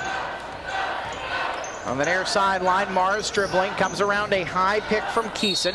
Mars on the pick and roll with Keeson, and a foul is called. Sydney Stephanie, and her 4th foul. 7th foul on Hermiston. Jordan Thomas and Reagan Myers will check back in. Jewel and Romero come out with 2:33 left. Very well could be their last moments in this game. See, I kept saying what the actual foul total was because I knew at some point they would catch it back up, and they catch it up back here because that's a 17 foul, and it's a 1-and-1 opportunity for Michaela Mars. Still got to put it up on the board up there, Eric. They call for a 1-on-1, and they still leave it at 6. They fixed it now. To be fair, the scoreboard actually doesn't mean anything. Other than the clock itself, every other thing is taken care of officially on that scorebook down there. Everything is up on those fancy scoreboards the Hermiston sports boosters have been able to put here in the gym. It's just fodder for us and the fans. Mars 2 for 2 on the shots. Green fouled on her way into the lane. It's only the 16th foul on Hanford. And Haley Coleman's 3rd. Far sideline, Reagan Myers will inbound for Hermiston. Sydney Stephanie takes it just inside half court with 2:25 left in the fourth quarter. And the Bulldogs lead is 53-36. Near sideline to Wilson. Up top she gives to Stephanie. One bounce and rifles it around. Green into the corner for Myers. Myers drives, kicks into the lane for Green, poked away, and Ellis has the steal. The sophomore gives out far side. Coleman now back into the middle of the court. Keeson will bring it into the front court. 2 minutes left in this contest. Hermiston just that far away from their first win of the season. 53-36 is their lead right now. Mars down inside to Ellis. Ellis on a baseline for Keeson. Keeson comes to her left. Block shot by Thomas. Rebound put back Ellis. Blocked again by Thomas. Rebound put back by Ellis. Around and out, and Myers has that board. Up to Stephanie. Stephanie, full court pass to Green. Green steps to her left in traffic. Flips one up, blocked away, and it'll come out of bounds off of Haley Coleman. They say that it's Hanford's ball. I don't know if Juan Rodriguez is going to be able to talk the officials to come back in and change another one like he did in the third quarter. No, that was a little bit harder to take a look at. Hannah Earl's going to get some time with a minute and 33 seconds left in the fourth quarter. Earl, the senior, who stands 5'4", will replace Maddie Wilson. Earl and see, we were talking to Walla Walla about how tall Sydney Stephanie is. Hannah Earl's 5'4". Sydney Stephanie's at least an inch shorter than her, standing next to her. Hannah Earl, good job getting in a scorer's book. She kind of reached out there and knocked Keeson down. Yeah, what happened was she kind of got blindsided a little bit and got her foot kicked over into her other heel, and it knocked her into right into Beatty. Emily Beatty at the line, 1-and-1 opportunity. Her first point of the game, she gets one more. Well, Hanford has not gotten many opportunities at the foul line, but those that they've had, they've converted. 6 of 7, 7 of 8. And Evan Woodward will use his final timeout. You can't take them with you. 1:24 left in the fourth quarter. 53-38 Hermiston. We'll take 60 back in it. On AM 1360 KOHU.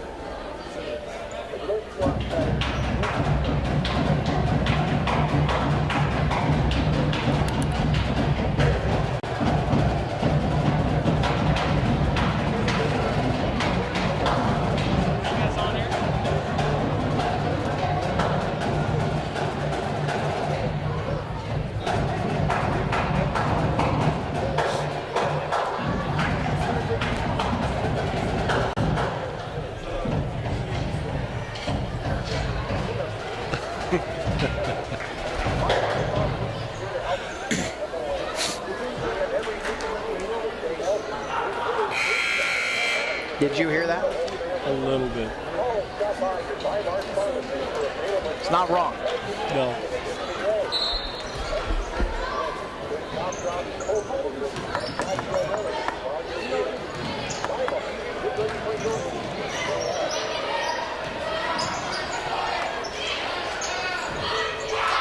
Jordan Thomas, left block, flips it up and in after Hermiston runs a full court press break. Hanford came out of their timeout with that full court press. 55-38 for Hermiston. Thomas has 9. Emily Beatty out on the far sideline. Beatty lobs it into Keeson. Keeson down to the right side, shot no. Rebound put back and blocked away by Myers. Stephanie flips it up court to Green. Green works in right side, flips it over everything as Coleman was on her back. Coleman and Mars and Keeson, all Falcons who will not see Hermiston ever again. The lot of the rest of them for Evan Woodward will play twice next year in Mid-Columbia Conference play. Ellis, one of them, throws it over everything on a missed shot down on the right baseline. 55-38, bringing it into the front court. Stephanie to Myers between the circle. Now Hermiston's got 5 seniors who will be playing Hanford for the last time. Earl, one of them, flips it back. Green around the perimeter, right side for Stephanie. Inside to Thomas. Thomas, right block, turnaround jumper is off. The junior battling with Sarah Ellis. They'll battle more next year. It's the final foray here during the game. And the final score is 55-38. Bulldogs win their first of the season. 1-3 now. They drop Hanford to 1-3 as well. We'll get to some Sway Motors post-game show thoughts here before we flip our attention over to the boys' game. So we're back in 2 minutes with the Sway Motors post-game shows. The Hermiston girls win 55-38 on AM 1360 KOHU.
duo of San Diego Serena Boys, and your tech specialist a little early with the music, Jacob Levy. And now let's meet the coaches and starters, beginning first with the visiting Falcons of Hanford. In his 23rd year as head coach of Hanford, please welcome Paul Ayer. He'll be assisted this evening by Mike Kirk, Jeff Gilbert, Darren Crow, and Mike Galvin. And now for the starter for the Hanford boys. Number 3 is a 5'11" junior, Garrett Horner. Number 11, a 5'11" junior, Jared Devine. Number 20, a 5'11" junior, Connor Woodward. Number 24, 6'3" junior, Dan Izquierdo. Kirk Olson and Sonny Levy back with you at Hermiston High School. High atop the gymnasium we call the Doghouse, as the Hermiston boys basketball team gets set to take on the Hanford Falcons. They've dropped the lights, mood lighting here at Hermiston High School as the starters are introduced. And the Hermiston Bulldogs are about ready to be announced themselves. We'll start with the visitors, as introduced by 21st year head coach Paul Mayer. And he'll have a junior-laden team. In fact, on his roster, he's got 9 guys. 8 of them are juniors, and he's got 1 senior, and the senior doesn't start. Garrett Horner, a 5'11" junior, a 5'11" junior, Jared Devine, a 5'11" junior. The son of the girls' head coach, it's Connor Woodward, a 6'3" junior, Dan Izquierdo, and a 6'2" junior, Blake Vanderton. Now, the Hermiston boys beat Hanford last year, 67-52. Was the final score. Mayer is assisted by Jeff Gilbert, Darren Crow, and Mike Galvin. The Hanford Falcons are 3-0 to start things out in their 2017-2018 campaign. For the Hermiston Bulldogs, the point guard will be the 5'11" junior Jordan Ramirez. On the wings, 6' senior Patrick Wicks, and the 6' junior Adrian Mendez with the 6'1" junior Cesar Ortiz. And the de facto post is the 6'2" junior Ryan Andreessen.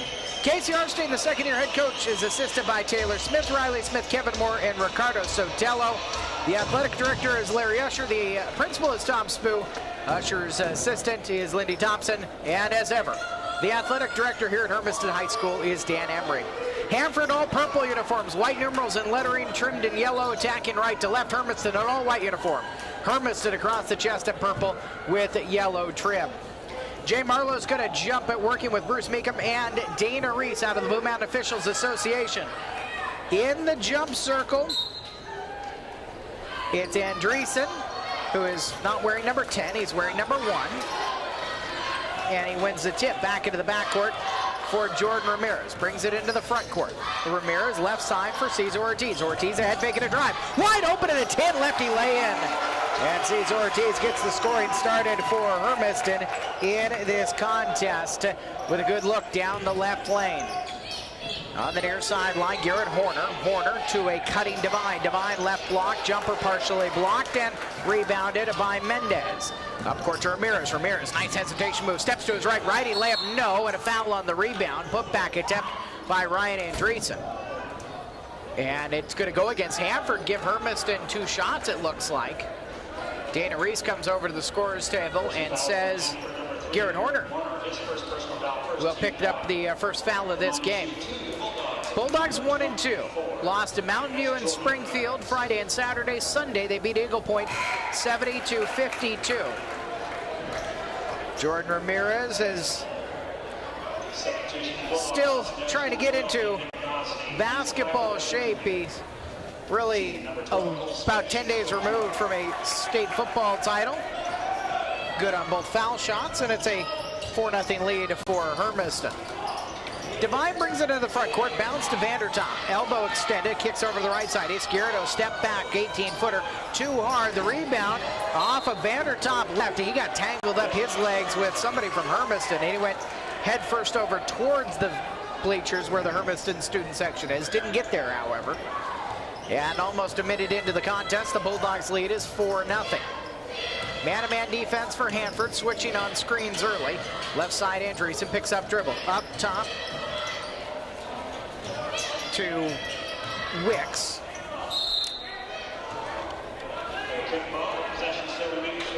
Let's see if we can get this all squared away here.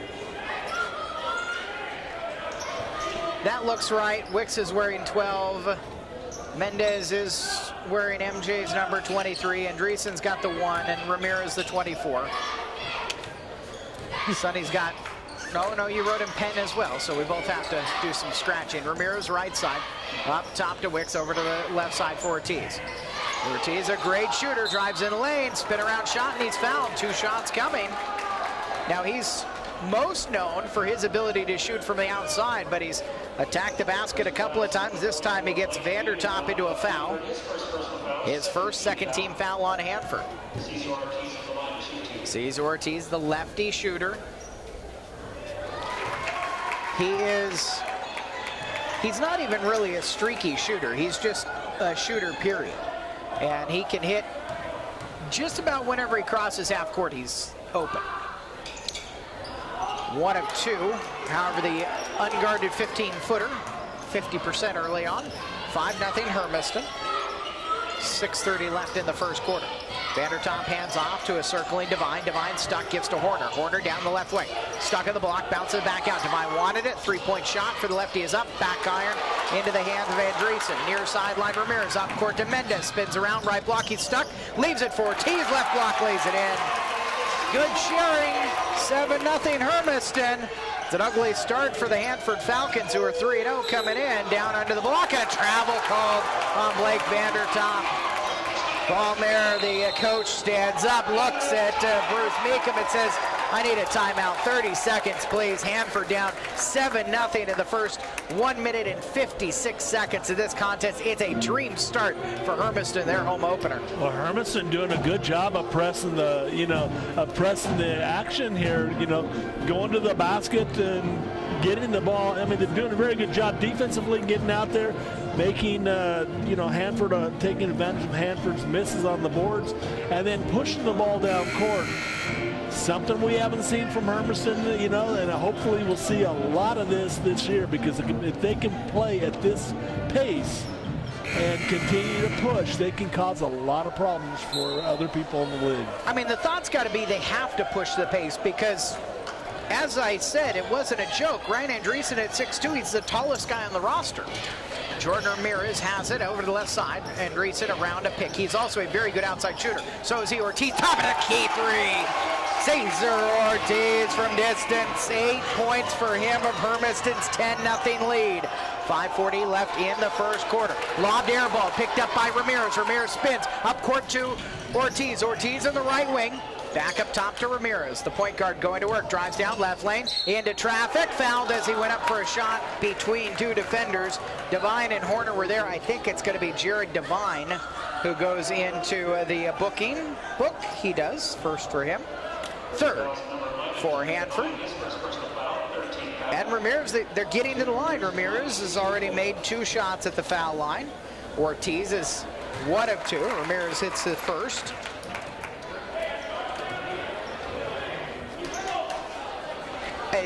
It's a game of runs, especially the high school game is a game of runs. So 11-12, nothing's not the hugest deal in the world. 11-0 because Ramirez misses the second. But there becomes a point where a lead becomes overwhelming. Near sideline to Connor Woodward. Give and go for Izquierdo down the left lane, and there's the first points of the game for Hanford. 11-2, 5:12 left in the first quarter. Hermiston up. Andreessen far sideline. Back near side to Ramirez. Ramirez driving into the lane. Almost lost the handle. Circles all the way across the left block. Can't make the shot. Devine saves it. He stepped out of bounds. Hermiston keeps the possession on the baseline. Casey Arstein, the second-year head coach. 2 fingers up on his right hand. Yelling it down to the other side where Hermiston attacks. Off to the west end here at Hermiston High.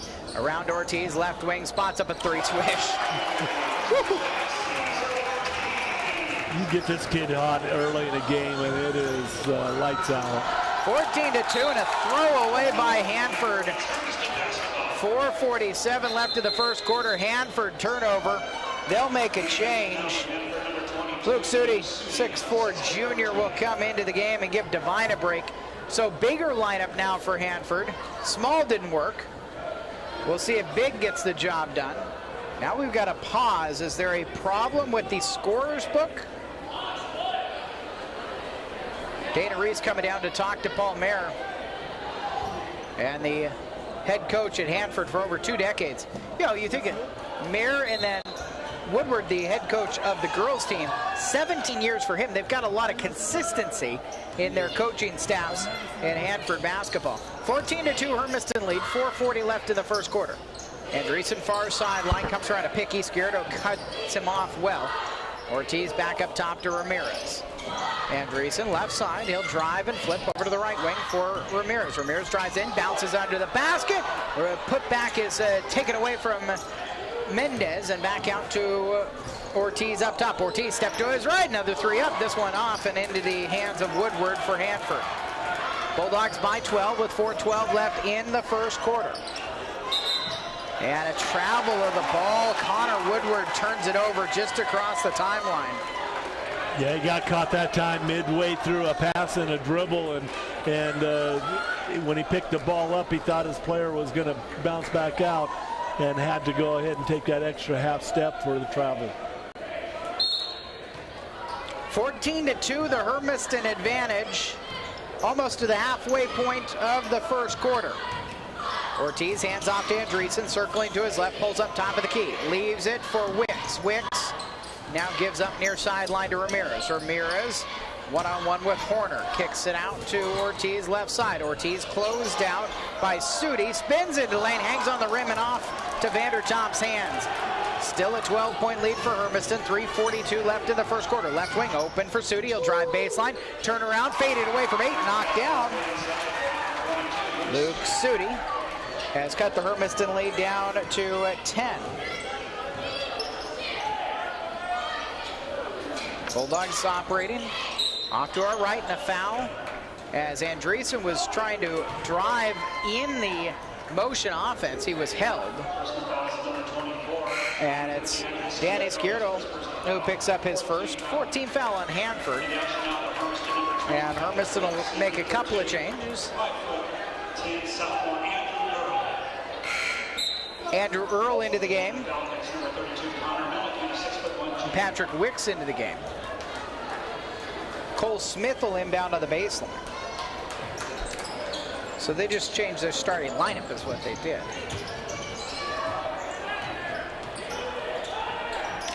Ramirez around to the left side. Head fake it, a drive by Smith to the 10 left side and gets a lay in the fall.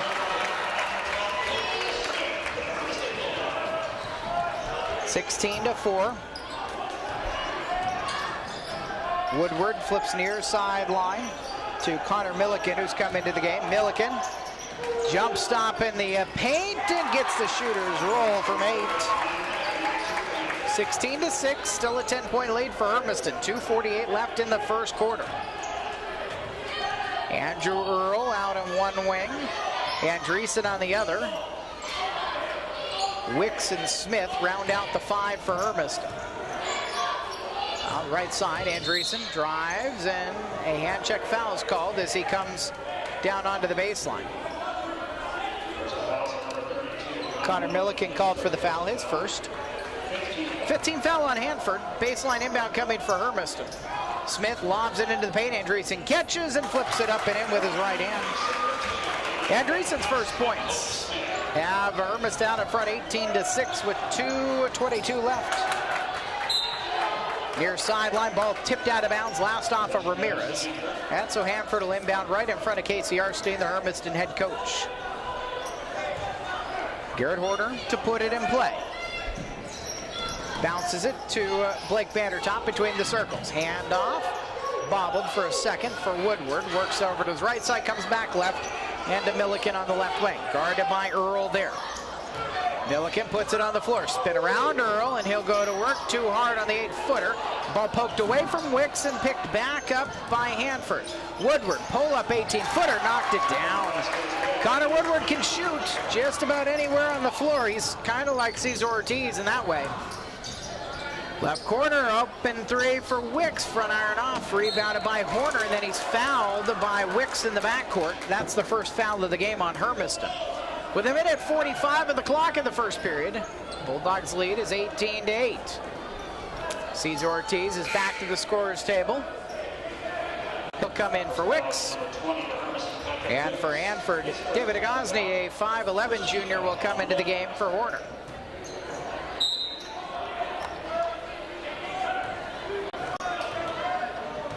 Bulldogs trying to win 2 in a row. Hanford's trying to start their season 4-0.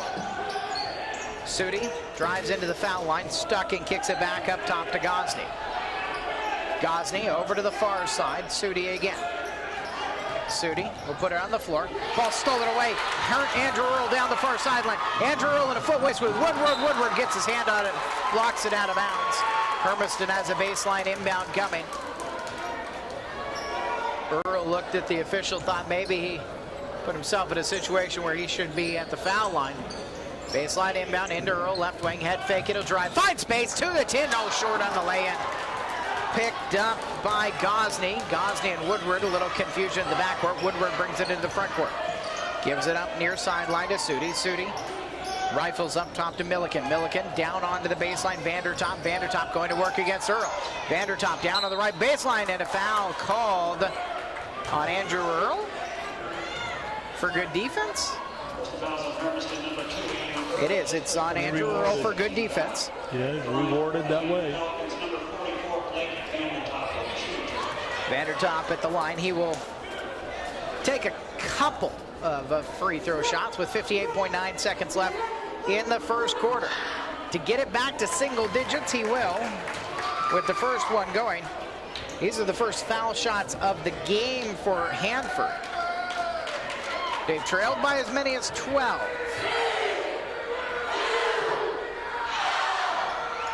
Two for two trip for Vandertop, who will come out.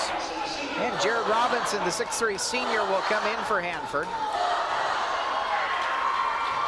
Their ninth guy off the bench is 6'3. Hermiston doesn't have a 6'3 guy on the roster. 18-10, 50 seconds left first quarter. Earl will drive baseline left side. He's fouled as he got to the 10. He'll go to the line with 2 foul shots coming. Boy, Andrew Earl, explosive out on the wing. The sophomore is 5'10". Wait, they said it wasn't shooting? They did say it was shooting. Yes, absolutely. Don't be surprised.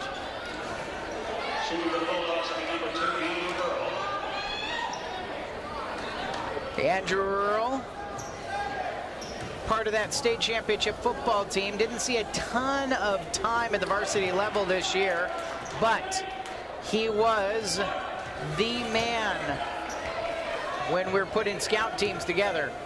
He was the #1 guy all season long for the other team. 1 of 2 trip to the line for him, and Hermiston's lead is 9. Down on the other baseline and a foul. Big swipe by Cole Smith. He'll commit the harm. And put Luke Sudi at the line with 2 foul shots coming for him.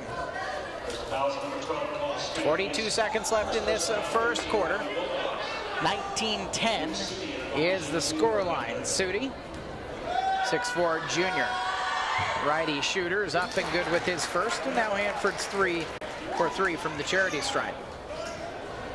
Beat Eisenhower 80-68 in the opener, 63-47 over Eastmont in game 2, and coming off of a win over North Central 62-46. Foul on the rebound after Sudi missed the second. Robinson on that on the first side. Jared Robinson picks up his first, as Sonny said. 17 fouls, so we get to go to the other end of the floor. I've only got 6. You've only got 6. Again, we talked about this in the girls' game. This is partially on Hanford to This is all on Hanford. figure out who's got the fouls, who doesn't have the fouls. They've got Sudi with a foul up there on the board. Missed on the 1-and-1, however. And there's 33 seconds left. Woodward hands off on the far sideline for Gosney, who gets around Earl, who swiped for the ball. Woodward left corner three, swish. Connor Woodward, give him an inch, and he'll take it. Hermiston's lead is 19-14 as Hanford's clawed their way back into this game after being down by as many as 12. Ramirez at the jump circle, holding for last shot, 10 seconds left in the quarter. Round a pick from Ortiz. They left Ortiz open at the top of the keys. Off to the right, though, on the shot. Earl has the ball come out off of him. Oh, no, my goodness. Wow. I agree with the Hanford coach. Both hands from the Hanford coach went up. And Ortiz, right corner, forces up a three-pointer. Is that one a Hanford ball? It is. 3/10 of a second left. Ortiz rushed a shot there at the end of the quarter. And it'll be 19-14 as we end one quarter here at Hermiston High School. We're back with second quarter action after this on AM 1360 KOHU.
Cesar Ortiz with 11 points to lead Hermiston in the first quarter. A lot of that damage was done early on against the Hanford Falcons, but the Bulldogs do lead 19-14. Hanford will start with the ball in the second quarter. And the inbound goes into Luke Sudi, and he's stuck in the corner, and then a hand check foul is going to be called. If you were wondering about the physicality that was going to be allowed in this game, it's no, there won't be any. Ryan Andreessen called for the foul, his first 14 foul. Into the right corner, Woodward up with a three-pointer, leaning shot, rebound, put back by Sudi. Well short on that, it's tipped out last off of Ortiz. And it'll be Hanford's ball on the baseline. Bulldogs lead is down to 5, they led by as many as 12. They have not trailed in this game. They started the game on an 11-0 run. Ball far sideline, Sudi loses out of bounds into the Hermiston cheerleaders. And the Bulldogs attacking left to right will have possession, but not before a line change for Hanford. Who will they leave on? They'll leave Woodward on and bring everybody else off of the bench. Puts the starting 5 back on the floor for them. Porter, Devine, Izquierdo, and Vandertop join Woodward. Cesar Ortiz, Jordan Ramirez, Ryan Andreessen, Adrian Mendez, and Patrick Wicks right now. This was the 5 that originally was expected by Casey Arstein. He switched Wicks and Cole Smith at the start of the game. Wicks down onto the baseline for Mendez. Skip back out to Ramirez left side. Ramirez near give to Wicks. Wicks back over to the left side. Ortiz catches about 23 feet. Not out of his range, but not the kind of shot that he'd want right now. At least not the kind of shot Casey Arstein would want right now. You kind of get the sense with Cesar, he wants a shot every time he touches it. Shot too long that time. Rebounded by Horner. Good possession, no points though. A minute gone in the second quarter. Over the right wing, Woodward wide open for 3. Mendez didn't pick him up against a shooter's roll. And a timeout for Casey Arstein, who is hot. You cannot let the best shooter on the other team wide open, and it's a 30-second timeout for the Hermiston Bulldogs. 6:47 left in the second quarter, and Hanford has closed the Hermiston lead down to 2. Yeah, Hermiston right now is not attacking the basket like they did, like they started the game.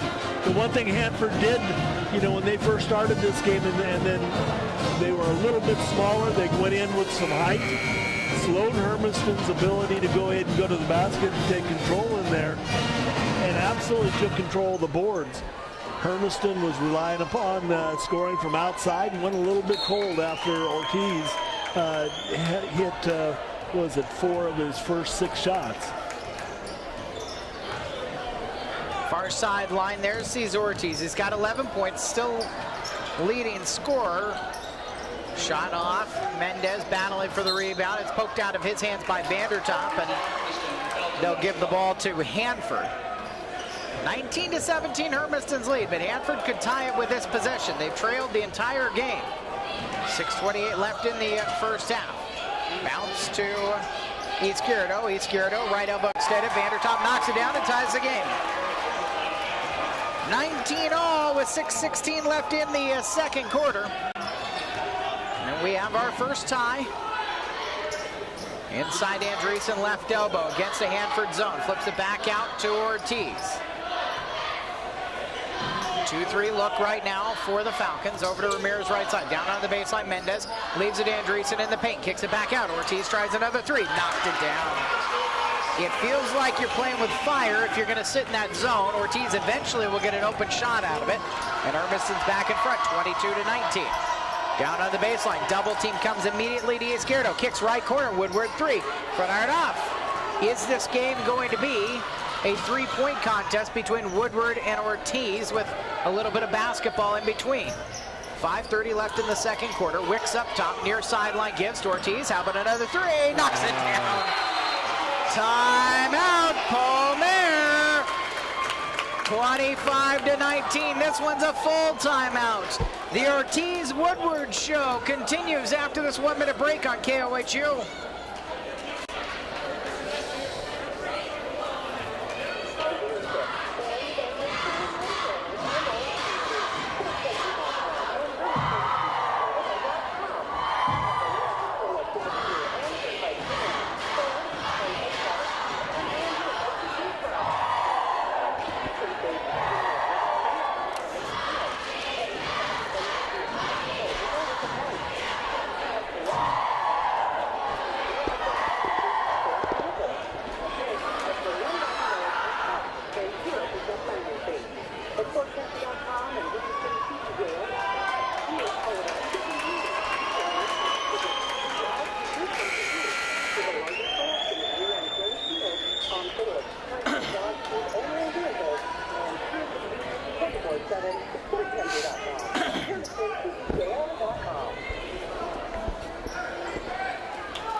Hermiston 25, Hanford 19, 5:17 left in the second quarter. Jared Devine on the left wing for Hanford. Picks up his dribble, throws far sideline. Woodward has it taken away by Andreessen. Andreessen and Devine battle into the backcourt, and Devine wins the foot race. Mendez picks up Devine and sticks him on the left elbow extended. Bounce pass far sideline to Horner. Horner on the left wing has a pocket picked by Ortiz. Ortiz with a 2-on-2. Crosses over Devine, takes it in right side and lays it in. Oh my goodness, what a take. Swipe in the score for Cesar Ortiz. He's got 19. And Hermiston's back out in front, 27-19. 4:40 left in the first half. Izquierdo gives near sideline to Woodward. Got an open space. He can't get the shot. Front iron off. And Ortiz has the rebound. 4:29 left in the second quarter. Hermiston 27, Hanford 19.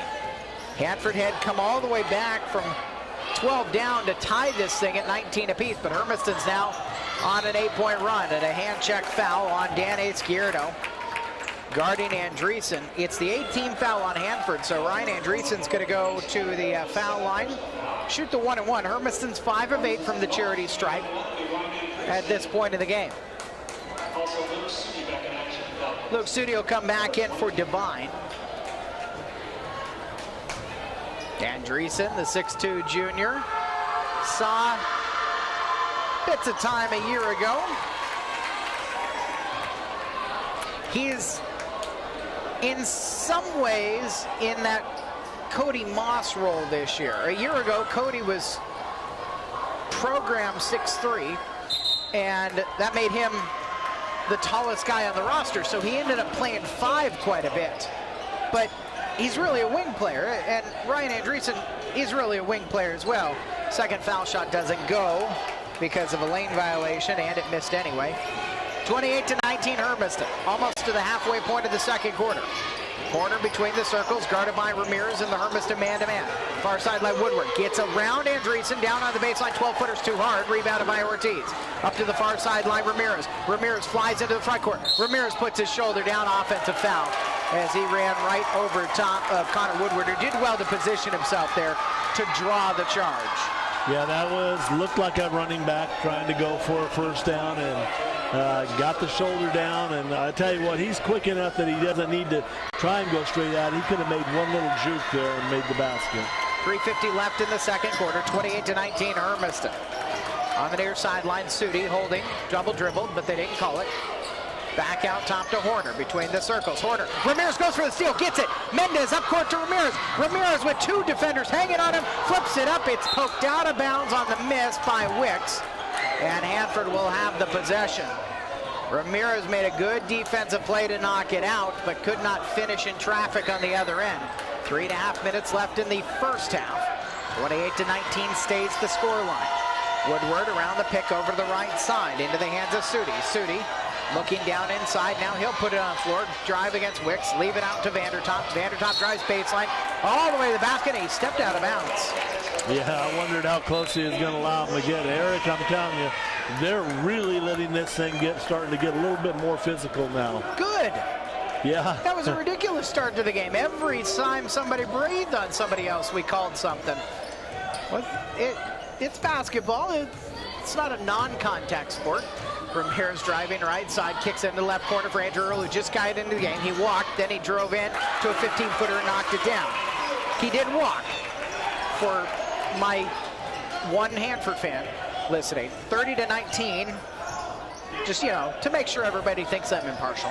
2:45 left in the second quarter. Horner picks up his dribble on the far sideline, bounces the right corner. Vandertop will drive. He walked as well, stuck in the paint, kick to the left elbow. Jumper for Sudi is up and off, and rebounded by Cesar Ortiz. Cesar Ortiz has a 3-on-3. Ortiz into the left wing, leaves into the corner for Earl. Tees a tray off the side iron and into the hands of Vandertop for Hanford.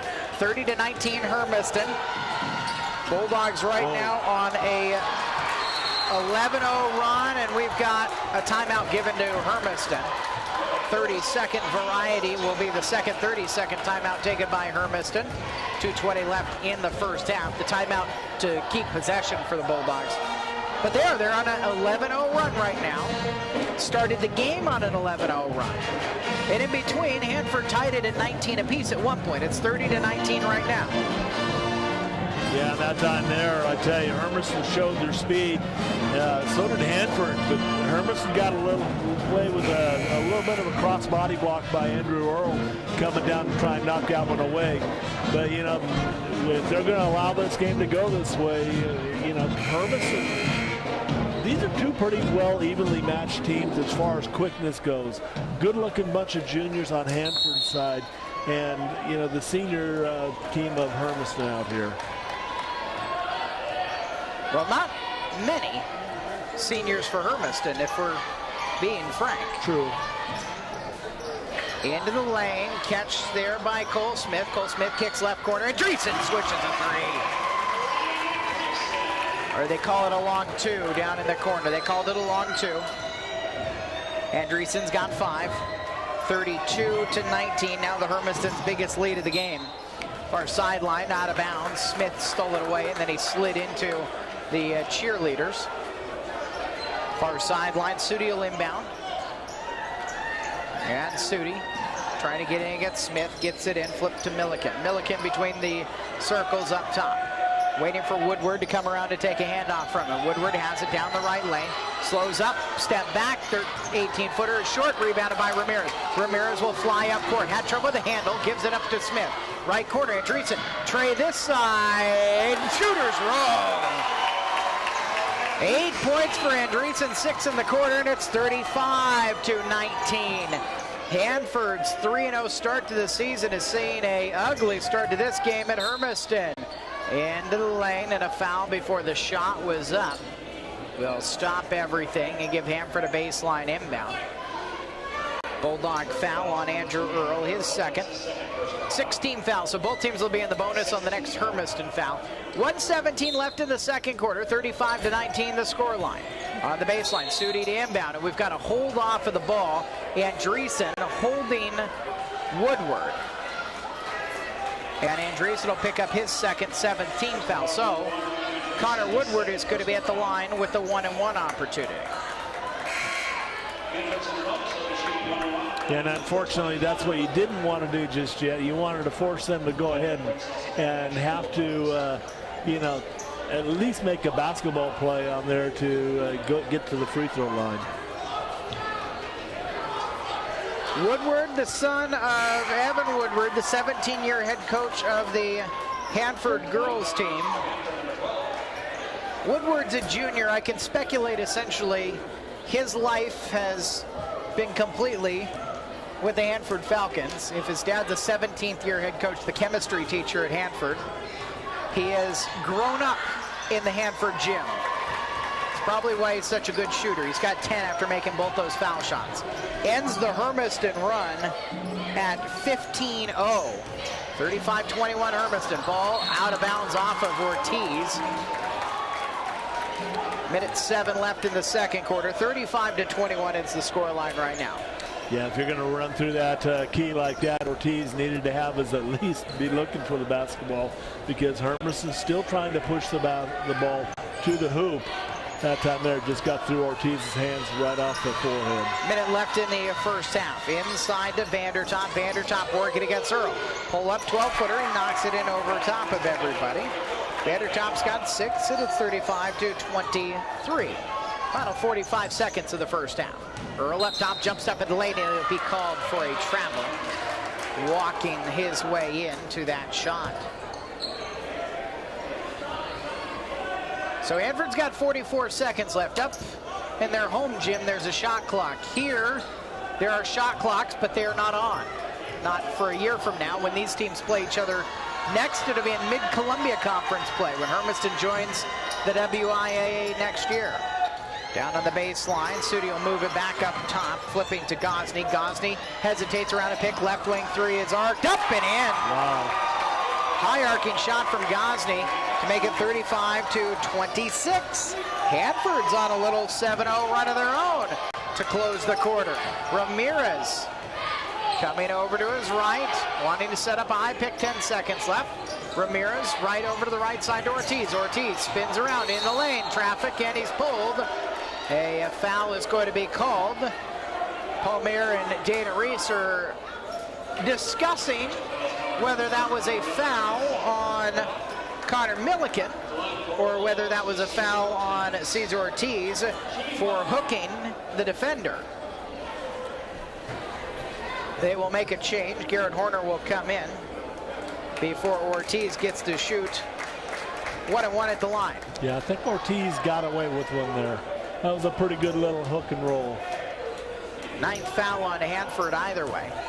Ortiz 19 points. Makes the foul shot to give him 20. And he's 2 of 3 from the line.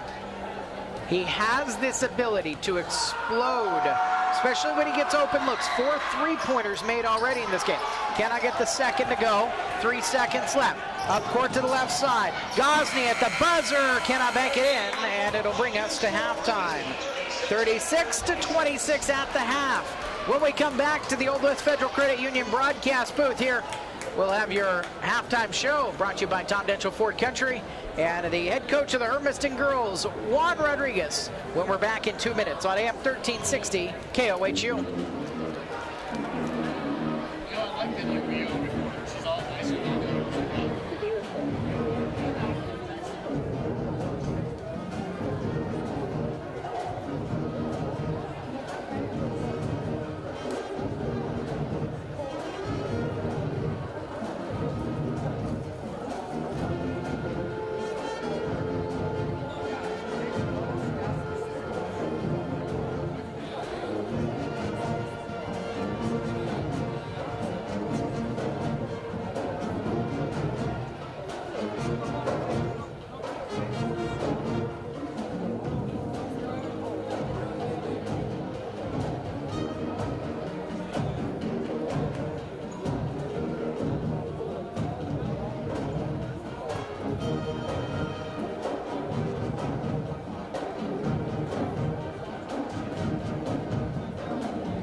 Mitchell Ford Country halftime show here at Hermiston High School.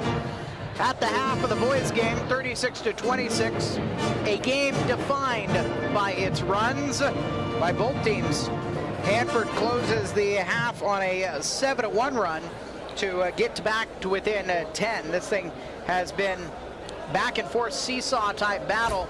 Was not the same case in the girls game. Hermiston took an early lead and they went wire to wire 55-38. And for head coach Juan Rodriguez, it's a first win of the season.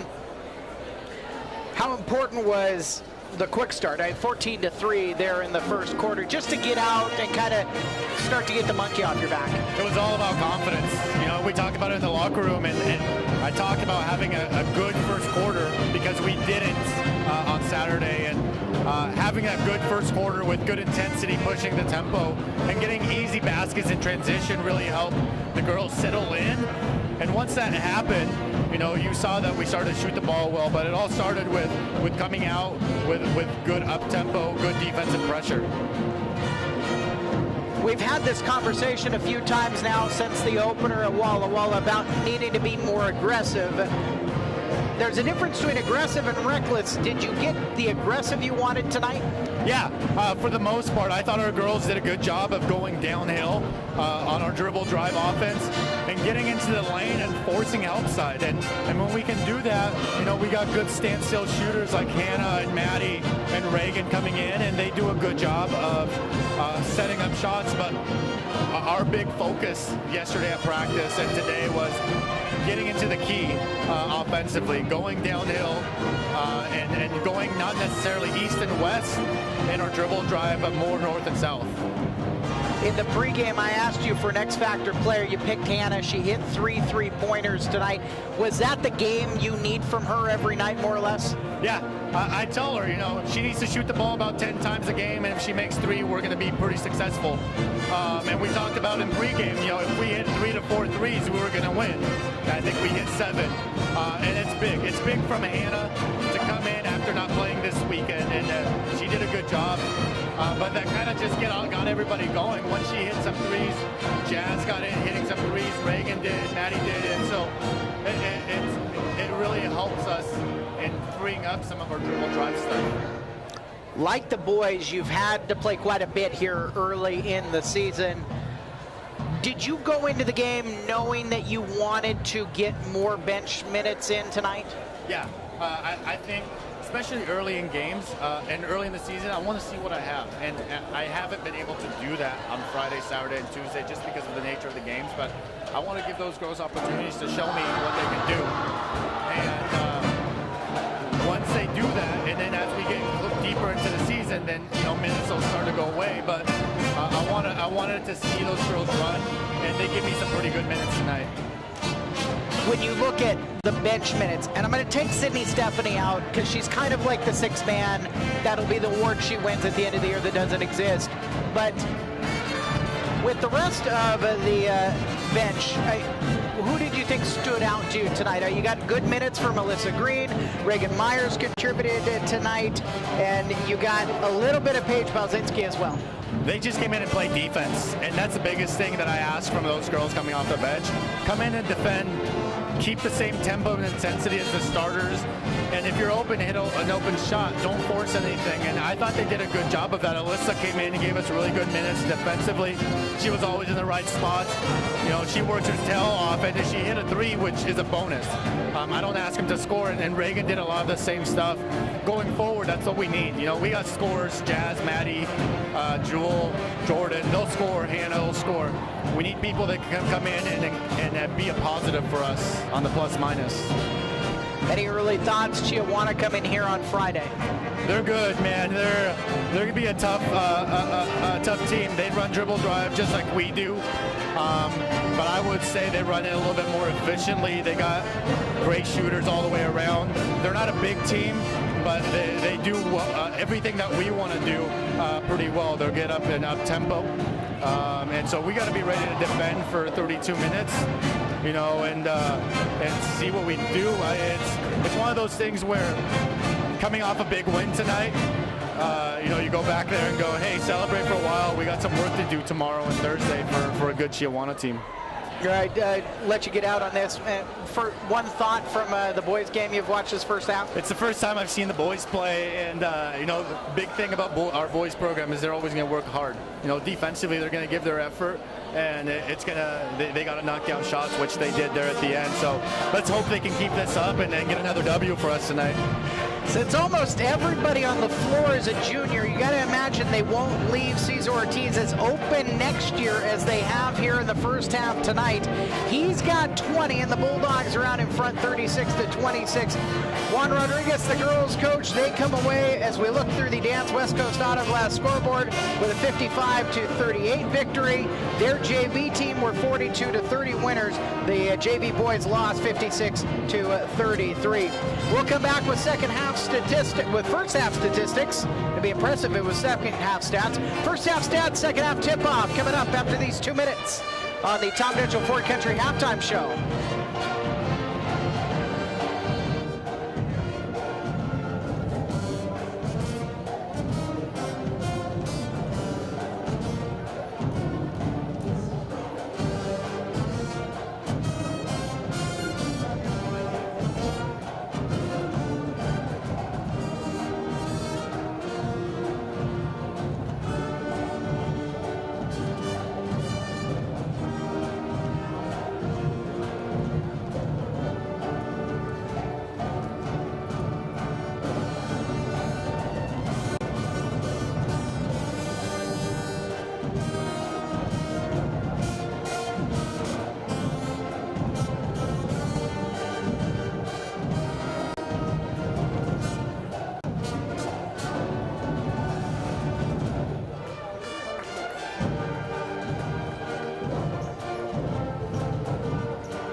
I'm Eric, he's Sonny. It's the end of the Tom Mitchell Ford Country Halftime Show. Some first half statistics for you. Scoring for the Hanford Falcons, Connor Woodward with 10, Blake Vandertop with 6, David Gosney added 3, Danny Skierto with 2, 3 points from Luke City, and 2 points from Connor Milliken. Nobody in terrible foul trouble. They've got a handful of guys with 2 for 2 in the second quarter from the foul line, 5 of 6 for the game. They've hit 3 3-point shots. Cesar Ortiz with 20, Ryan Andreessen with 8. Didn't need much more other than that. Andrew Earls got 3, Cole Smith's got 2, and Jordan Ramirez have 3 for the Bulldogs. Other stats that stood out to you, Sonny? Pretty even through the night for rebounds, 14 for Hanford, 11 for Hermiston turnovers with 7, and Hanford with 12 for the game.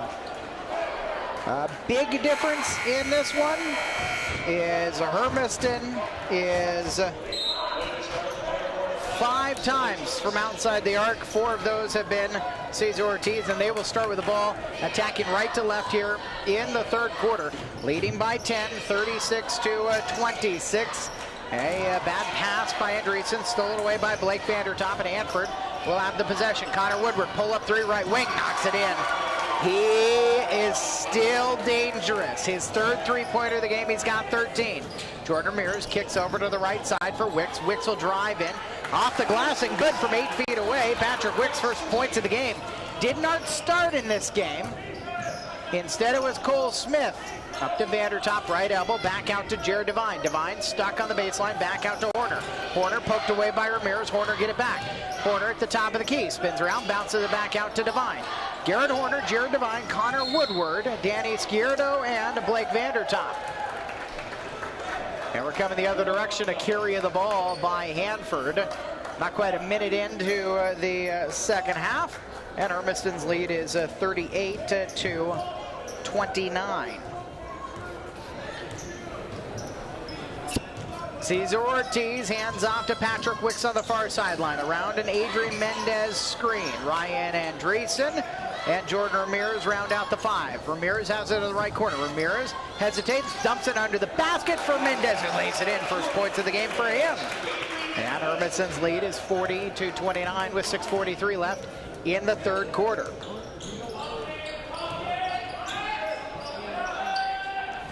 Casey Arstein yelling from the other end of the floor to talk on defense, drive and take as Scirdo has his second bucket of the ball game, and Hermiston's lead is down to 9 with 6:25 left in the third quarter. Ramirez other end quickly to the 10, cannot get the lay-in to go, and it's pulled away from Mendez by Vandertop. Hanford attacking, down by 9 with 6:16 left in the third quarter. Horner will slow up and pull it back out. At the top of the key, he operates against Ramirez. Man-to-man defense for Hermiston. Down under the baseline for Woodward. Head pump fake, got a man into the air. No call, ball popped out. Ramirez has it, bounce pass right side for Wicks. Sizes up, Izquierdo, and a blocking foul is called. I think for just a second they thought about calling that offensive, but Izquierdo did not get himself in position to draw that foul, and he'll send Patrick Wicks to the line to take 2 foul shots. That was a nice job of Patrick getting his shoulders past Gierdo. And that was one thing Gierdo couldn't do. He couldn't get his shoulders squared up to stop the drive. Wicks good on the first. Wicks is really between these two teams. Wicks is the one senior that's getting a lot of time tonight. Missed both of the foul shots. 41-31 is the score line. Or no, he made one. Right, he made the first one. Yes, he did. 41-31, 10-point lead. Woodward on the other end, 18-footer forced up. Mendez with a rebound. Outlets up the middle of the floor. Ramirez leaves it for Andreessen. Dumps it over right side. Wicks, the lay-in rattles home. Wicks has got 5. Timeout for Hanford. 43-31 Hermiston. 32nd timeout for the Hanford Falcons with 5:36 left in the third quarter. Every time Hanford feels like they've made themselves a run back into this thing, Hermiston's able to kind of right the ship and get their lead back. Yeah, and that time there, and it all starts defensive end. Get that good board down there, get it moving quickly. Went into the 2-on-1 fast break, and Wicks was able to finish it off with a nice lay-in. Hanford has 10 days off. They'll next play at home against Pasco to open up Mid-Columbia Conference action. They'll play 3 Mid-Columbia Conference games in December. Pasco and Southridge back-to-back on the 15th and 16th, and then Tuesday the 19th they will host Kennewick before they get into a Christmas break and a couple of non-conference games. Carry the ball again against Woodward. Jay Marlowe has decided he is going to make something a point of emphasis here to start off the third quarter. He's called it on Woodward a couple of times, and a bemused look from Paul Mayer. I'm not really sure how you argue. I mean, he's carrying the ball, and I guess you kind of look at him and go, fine, but call it on everybody everywhere on the floor. Yeah. That would be Mayer's kind of point. Ramirez floats one across everybody. Andreessen has it left baseline about 12 feet away. Hounded by Izquierdo. Bounce pass inside to a cutting Ortiz. He's stuck at a double team and fouled as the ball's ripped away. Boy, bailed out there because he was trapped. And Garrett Horner is the one who called for the foul, his second. Second team foul on Hanford. 5:06 left in the third quarter, 43-31 Hermiston. Inbound to Andreessen. Andreessen comes to his right, has the ball poked out. No, a hand check foul is called on Blake Vandertop, his second, and the third team foul. That one, there's less to complain about, although there's a small student section from Hanford that's here. They're mostly JV players and guys and gals who've already played tonight. Andreessen takes an inbound right wing. 3 swishes hit. Ryan Andreessen. 11 points for him. Second three-pointer of the night, 46-31. Hermiston rebuilding that lead. Vandertop up top, coming to his left against Mendez. Cut off, spins to his right. Back over to left side, over the top. Ortiz can't get the shot to go. He's scared. A rebound into the basket. Works his way back to the hoop and lays it in. 46-33, the score line for Hermiston. 4:30 left in the third quarter. Ramirez leaves for Andreessen. Guarded right now by Izquierdo, the taller defender. Over to the right side for Wicks. Wicks coming to his left against Woodward. Ortiz near sideline, 20 points in this game, all in the first half. Ortiz has it again in the left corner, guarded by Horner. Drives and kicks, and Andreessen top the key for 3 again. Oh my goodness. Ryan Andreessen's getting hot from the outside. 49-33, halfway point of the third quarter. Left elbow for Izquierdo, kicks right side. Woodward an answer 3, back iron off. Horner gets the rebound, kicks in the left corner. Vandertop tries a long 2, rounded out and a foul on the rebound, called against Andreessen as he tried to bat it out of the hands of Izquierdo. First foul on Hermiston in the second half for Andreessen. It is his third, and that will send Cole Smith to the scorer's table to check in. Yeah, good job that time. The ball just came out a little bit farther than Andreessen was anticipating, and you know, they did a very good job of getting inside of our defensive rebounding. Or Cole Smith apparently reached across, and so they'll re-inbound it for Horner. Horner rifles it in and through the hands of Devine, out of bounds, far sideline. Hermiston with the possession anyways. 3:48 left in the third quarter. The Bulldogs lead is right now 49-33. This is their largest lead of the game. Matches their largest lead of the game. Near sideline for Wicks. Wicks will drive baseline, blocked away by Izquierdo.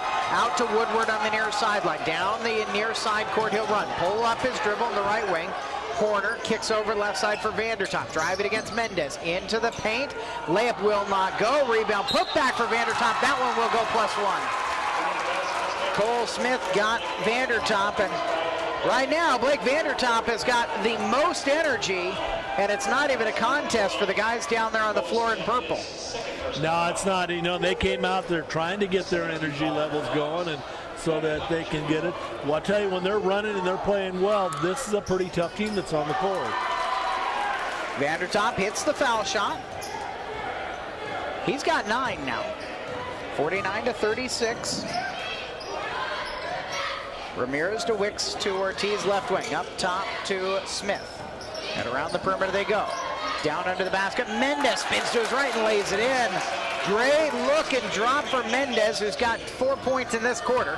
51-36 Hermiston. 2:57 left in the third quarter. To the 10, Devine is fouled. And Patrick Wicks will send Jared Devine to the line to shoot a pair. Yeah, that time there, Wicks came out hard at Devine. Devine just put a little bit of a head juke up and went by him. And Wicks tried to catch up, but just got the body as the shot was going up. Devine, who is scoreless in this game, misses the first shot. Wicks, with his second foul, will come out. Casey Arstein puts an arm on his shoulder, instructing on what was going on the offensive side of the floor. Andrew Earl is the one to replace Wicks. And Devine gets into the scorer's book, making the second foul shot. 51-37 Hermiston, with 2:50 left in the third quarter. As Jordan Ramirez brings it into the front court, he'll leave it for Cesar Ortiz. Far side for Cole Smith, circling up top, and a hand check foul called on Dan Izquierdo. That is his 4th foul. The 6'3" junior picks up the 4th team foul, and Izquierdo obviously has got to come out. Luke Sudi will replace him. I always wondered about that. You know he's just picked up 4. The officials know he's just picked up 4. Couldn't just leave him out there and see how much longer he can go. Ball batted away from Earl at half court. He keeps it into the front court, and we'll take it to the top of the key. Crossover to his right, kicks right corner. Smith for 3, front iron off. The rebound battled for. Mendez loses it out off of him last. Hanford ball. 51-37 with 2:22 left in the third quarter. Bulldogs trying to win 2 in a row and improve to 2-2 early in the season and beat a 3-0 Hanford team. Bulldogs on Friday will be back here against another MCC opponent. Another next year league preview. Chiawana is coming to town. 2:05 left in the third quarter. At least with Chiawana, we don't have this same HHS purple and yellow or purple and gold color scheme problem. I mean, their Pasco's even worse because they're purple and white and they're the Bulldogs, but they're PHS at least. Right side, Horner for 3, off and into the hands of Ortiz. I've proposed the 3-school battle for the school colors, the mascots, the logos, it all. If you lose, you've got to change. 90 seconds left in the third quarter. Nobody is listening to me. It's probably because of when I'm saying it. Ramirez circles into the paint. Righty teardrop goes in. Found some space, and Jordan Ramirez first points since the first quarter. Make it 53-37. I've said the Hanford Radioactive Isotopes would be a good mascot. Neon green, the color scheme, with some neon yellow maybe, or neon orange. Too close to the Bombers, though. Well, neon green, though, okay. Instead of kind of the Bombers, really a Pendleton green. Wow. Blocking foul as Vandertop took a circuitous route across the baseline. They almost let that one go. That could have actually gone either way because Vandertop actually looked like a running back coming through the hole that time. Cole Smith called for the foul, his third for team foul. And Omar Garcia, 5'10" senior, will get his first time tonight. 52.8 seconds left in the third quarter, 53-37. I got the, if you're wondering, Woodward, a foul call. The ball bounced off of Woodward's face and he kind of reacted backwards, and Ramirez is going to get called for a foul. 15 foul on Hermiston, near sideline inbound. If you're wondering, the Pasco one's easy. You steal from San Diego. Pasco Padres makes a ton of sense.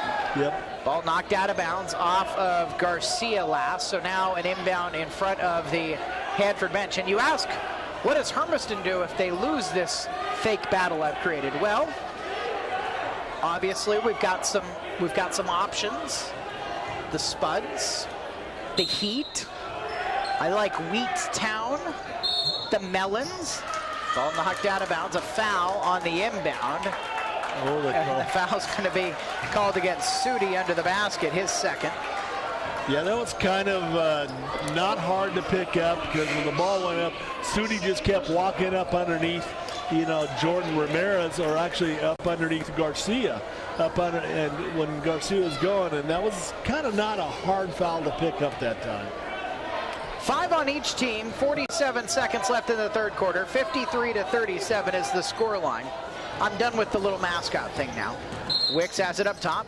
Hand check foul's going to be, offensive foul's going to be called on Adrian Mendez. Yeah, there was another one there. You got to go ahead and get yourself set up, and that goes also on the ball movement. If we're still moving, you got to take that. You've got to take that screen solid, yes, but you also got to give him an opportunity to set the screen and not still be moving. Connor Woodward takes the inbound with 35 seconds left in the third quarter. 53-37 to Hermiston. Hanford could use a bucket or two here at the end of the quarter. There's one. Horner turnaround, gets his first points of the game on the left block. 53-39. Now Hanford needs a stop, although I think Hermiston's going to hold for last shot if they can. Ramirez at the jump circle, gives to Andrew Earl on the near sideline. Earl, the sophomore, back to Ramirez. Hermiston will get the last shot in this thing. 10 seconds left in the third quarter. 53-39. Hermiston looking out onto that. Ortiz got away with a moving screen. Blocked by Vandertop on a Ramirez try. Picked up by Gosney. Gosney right corner. Horner three at the buzzer, swishes it. And Hanford makes a little run at the end of the third quarter to close Hermiston to within 11. 53-42 as we go to the fourth after this 60 seconds on KOHU.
Hermiston 53, Hanford 42. We start the fourth quarter here at Hermiston High School. Through the Dan's West Coast Auto Glass scoreboard we look. The Oregon girls basketball team are 4-0. They beat Weston McEwen at Oregon tonight 48-40. Your crazy score of the night, Clatskanie 90, Napa 39. That's girls basketball as well.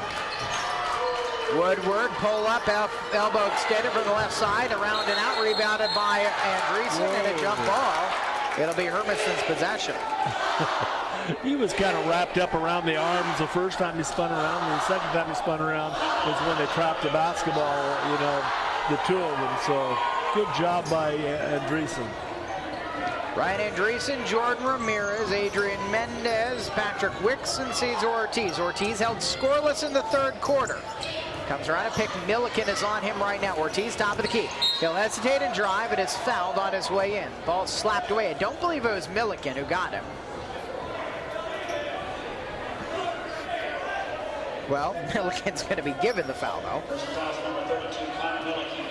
His third, 16 foul. We're going to be in the bonus for both teams for the rest of this fourth quarter. Not quite a half minute into the quarter yet. Into Mendez, back to the jump circle for Ramirez. Looking right, we'll leave it that way for Wicks. Wicks back to Ramirez on the right wing. Guarded there by Gosney. Ramirez drives against Gosney, gives to Wicks, circles into lane, dumps it off. Mendez a head fake and lays it in over Vandertop.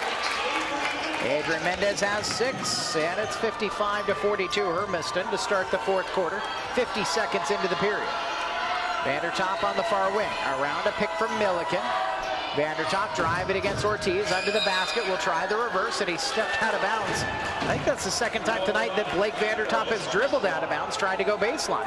Yeah, he did it on the east side of the gym in the first half, and again this time he just kept going, and all that Ortiz had to do is keep moving in on him. Andreessen left corner 4-3. Nothing but the bottom of the net. Ryan Andreessen's got 17 in the second half. It's been his three-point show. 4 of them on the night, 3 of them in the half. Other end, spin around Sudi. Foul after the miss by Sudi is rebounded by Mendez. And did Mendez get called for the foul? No, it was Ortiz. Cesar Ortiz. Yeah, and it was there. Ortiz was shocked that he got called, but he got him with the body down low on the spin.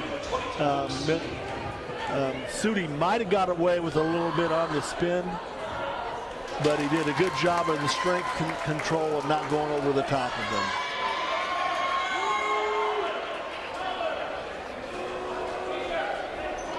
Well, the first one goes for Sudi. And the second one does not. Rebounded by Ortiz. 58-43 in favor of Hermiston. Into the front court, Ramirez will bring it. I don't believe he's taking a break in this game. Ramirez hesitation, then drive to the 10. Cannot get the lay-in to go. It's poked to Milliken.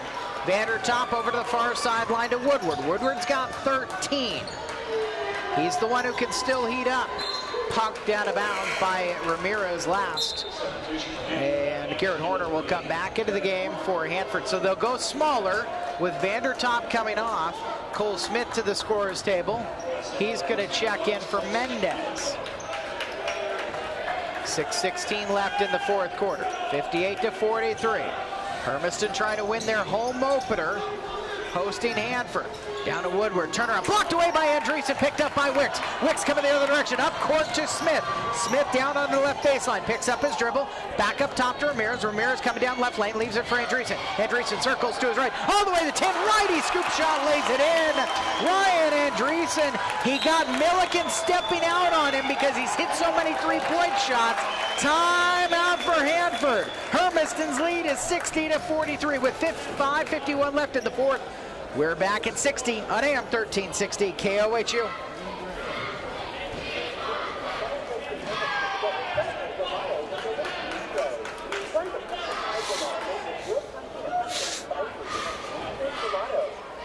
All right, let me see if I can get this under control here. Hanford was 2 of 3 in the third quarter, so they are 7 of 9, and then 1 of 2, so now they are 8 of 11 foul line. Yes. Yeah. And Herm was 1 of 2 in the third quarter, so they are 8 of 14. 8 of 14. And they have not taken one here in this quarter.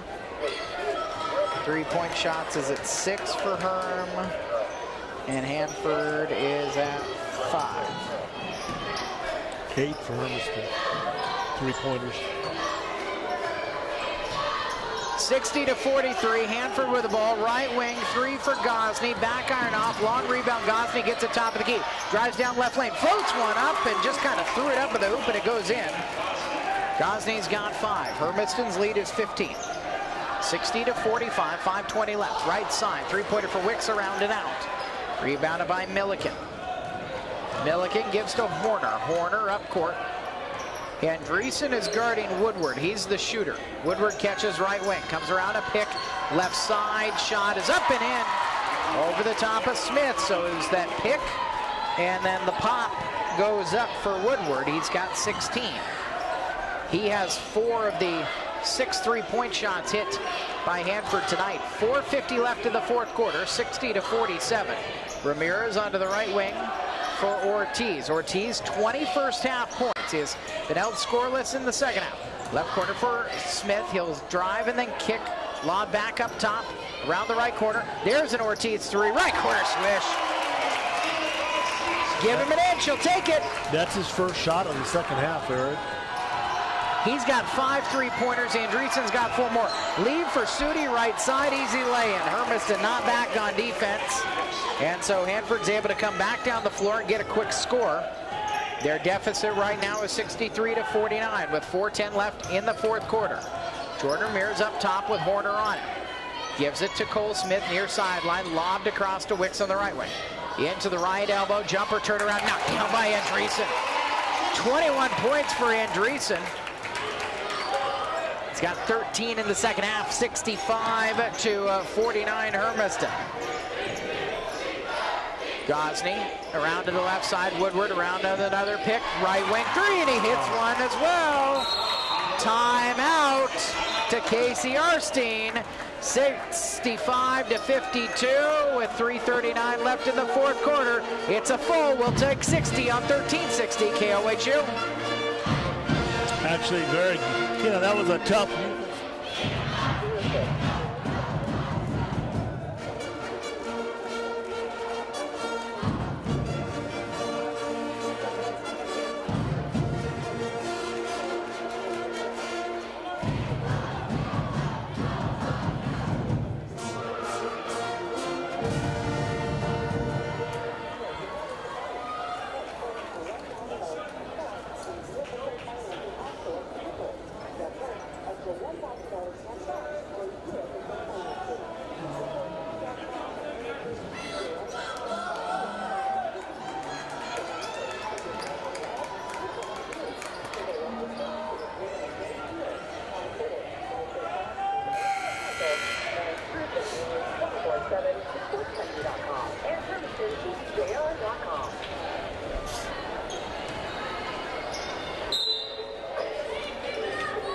65-52 with 3:35 left in the fourth quarter. Hermiston's boys in their home opener at the Doghouse.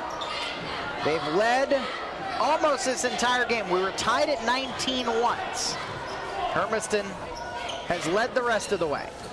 Mendez down to the left baseline, back out to Cole Smith. Skips it across right side to Ortiz. Lob back up to Ramirez. Now Hanford's defending in Oregon when there's no shot clock. Up at their state, you got to get a shot up at a half minute. Hermiston can take as much of the 3:05 off the clock as their ball handlers can stand. Ramirez right side on the wing in front of the cheerleaders in the standing student section, which has grown a bit sparse. Right corner, Andreessen tees a tray, back iron off, and the long rebound comes to Vandertop, who gives it up to Woodward, racing down the right wing. He will pick up his dribble. I thought he wanted to step back. Devine down on the right side. Devine steps to his left. Jumper for 12. Knocked down. Jared Devine. First field goal of the game, and it comes at a good time for Hanford. Their deficit is 65-54 with 2:30 left in the fourth quarter. Ramirez into the left corner.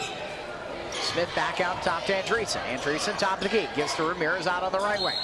Job step by Jordan Ramirez, and a foul is called. 1-and-1 opportunity. Ryan Andreessen was held off of the ball by Danny Scierto. And Danny Scierto is going to make one last plea that that wasn't against him before he will step to the bench. Fouling out of this game, the 6'3 junior has with 6 points.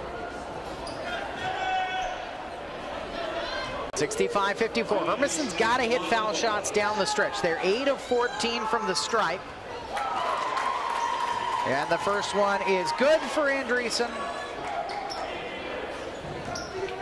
How about this for a second half? He could make this and tie Cesar Ortiz, who has 23 tonight. No, Andreessen doesn't make the second one, so he's at 22. 66-54. Other end, Devine quickly down the left lane and lays it in. Blew past everybody and got the lefty lay-in. 66-56, 10-point game. Ramirez in the left corner. Back to Ortiz. Vandertop on Ortiz right now. Andreessen up top, Devine guarding him. Hand off to Smith, far sideline. Smith cut off by Woodward. Back up to the left wing for Ortiz. Ortiz driving, and a hand check foul is called on Vandertop, his third. 8th team foul. So Cesar Ortiz will go to the foul line. And it's a 1-and-1 opportunity. Now, great shooter from 18 to 28 feet away. 2 of 4 tonight from the foul line. Right now, this is where Hermiston really needs him. Milliken will come out, and Gosney will come back in. Ortiz, the lefty, shot is up and kind of like a knuckleball, front iron, but rebounded by Smith, and Hermiston keeps possession. Ortiz holding far side, 1:43 left in the fourth quarter. Hermiston trying to see this one out, win 2 in a row and get to 2-2 early in the season.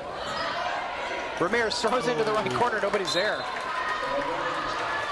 Ortiz had popped out of the right corner, and Ramirez threw it to Tom Spoo, the principal here at Hermiston High School, but he's wearing Levi's. He can't participate. 90 seconds left. 66-56. You got to feel like they got to find a Woodward shot if they can. Woodward's being closed out well by Andreessen. Offensive rebound. Vandertop put back. Misses everything, but Gosney gets it. Kicks top of the key. Air ball 3 by Horner. Saved back in by Vandertop, but to Andreessen. Bulldogs by 10 with 1:10 left in the fourth quarter. Into the front court. Ortiz has it. Gives to Andreessen. Andreessen guarded by Gosney. Andreessen hands off to Ortiz. A minute left in this game. Ortiz to the right corner. Andreessen open. Now cut off by Vandertop. Back out. Double team comes to Ortiz. Lob to the near sideline for Ramirez. Ramirez will weave around. Got away with a carry and is grabbed by Gosney, who commits his first foul. 19 foul on Hanford. And I got to feel if you're Hanford, the last guy you want there, even though Jordan Ramirez does not shoot much. He is a distributor. I don't know that he's the one you want on the line with the 1-and-1 opportunity. Made it. One more coming. Bulldogs with 48 seconds left in this contest are in front by Well, we had a sub coming first. Andrew Earl's going to come in for Cesar Ortiz. Get Earl, the sophomore, is a better defender on the floor. Ramirez misses the second. 67-56. Into the front court, Devine. Devine weaves all the way to the 10 and a lefty lay-in. Timeout for Hanford, their last one with 41.2 seconds left. Hermiston's lead at 67-58. We're back at 60 on AM 1360 KOHU.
Sixty-seven to 58 with 41.2 seconds left in the fourth quarter.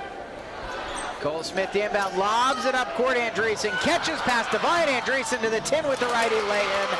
Andreessen with 24 points. And it's 69-58. Woodward, the other end, has the ball stripped away, and it's out off of Andreessen last. And I'm relatively confident Casey Arstein saying, we actually want you to dribble to a corner there and just take more time off the clock. Yeah. Porter's got a baseline inbound coming for Hanford. Baskets to his left as he looks up. Needs to get it in somewhere. Gets it into Devine. Turnaround, right side, fading away, too hard. Ramirez has the rebound with 25 seconds left. And he's fouled on the far sideline by Garrett Horner, who commits his third, 10th team foul.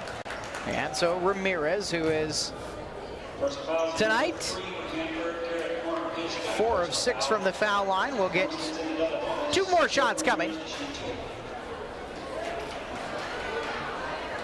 Ramirez, the junior, made some big plays in the state championship game win over the Churchill Lancers.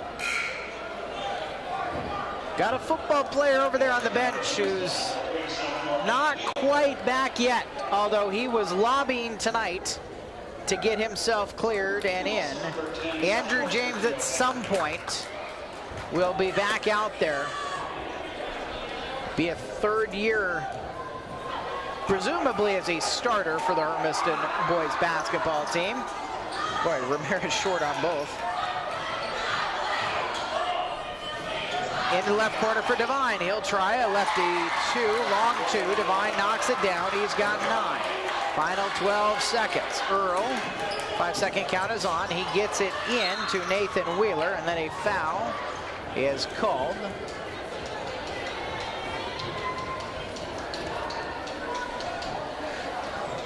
Nathan Wheeler, Sergio Madrigal, Andrew Earl, Ryan Andreessen, Jordan Ramirez.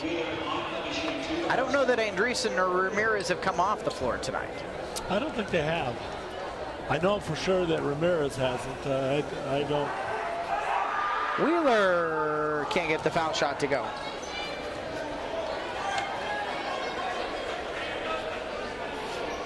It feels, I mean, this is only the third broadcast of the season with the 2 girls games now, this one.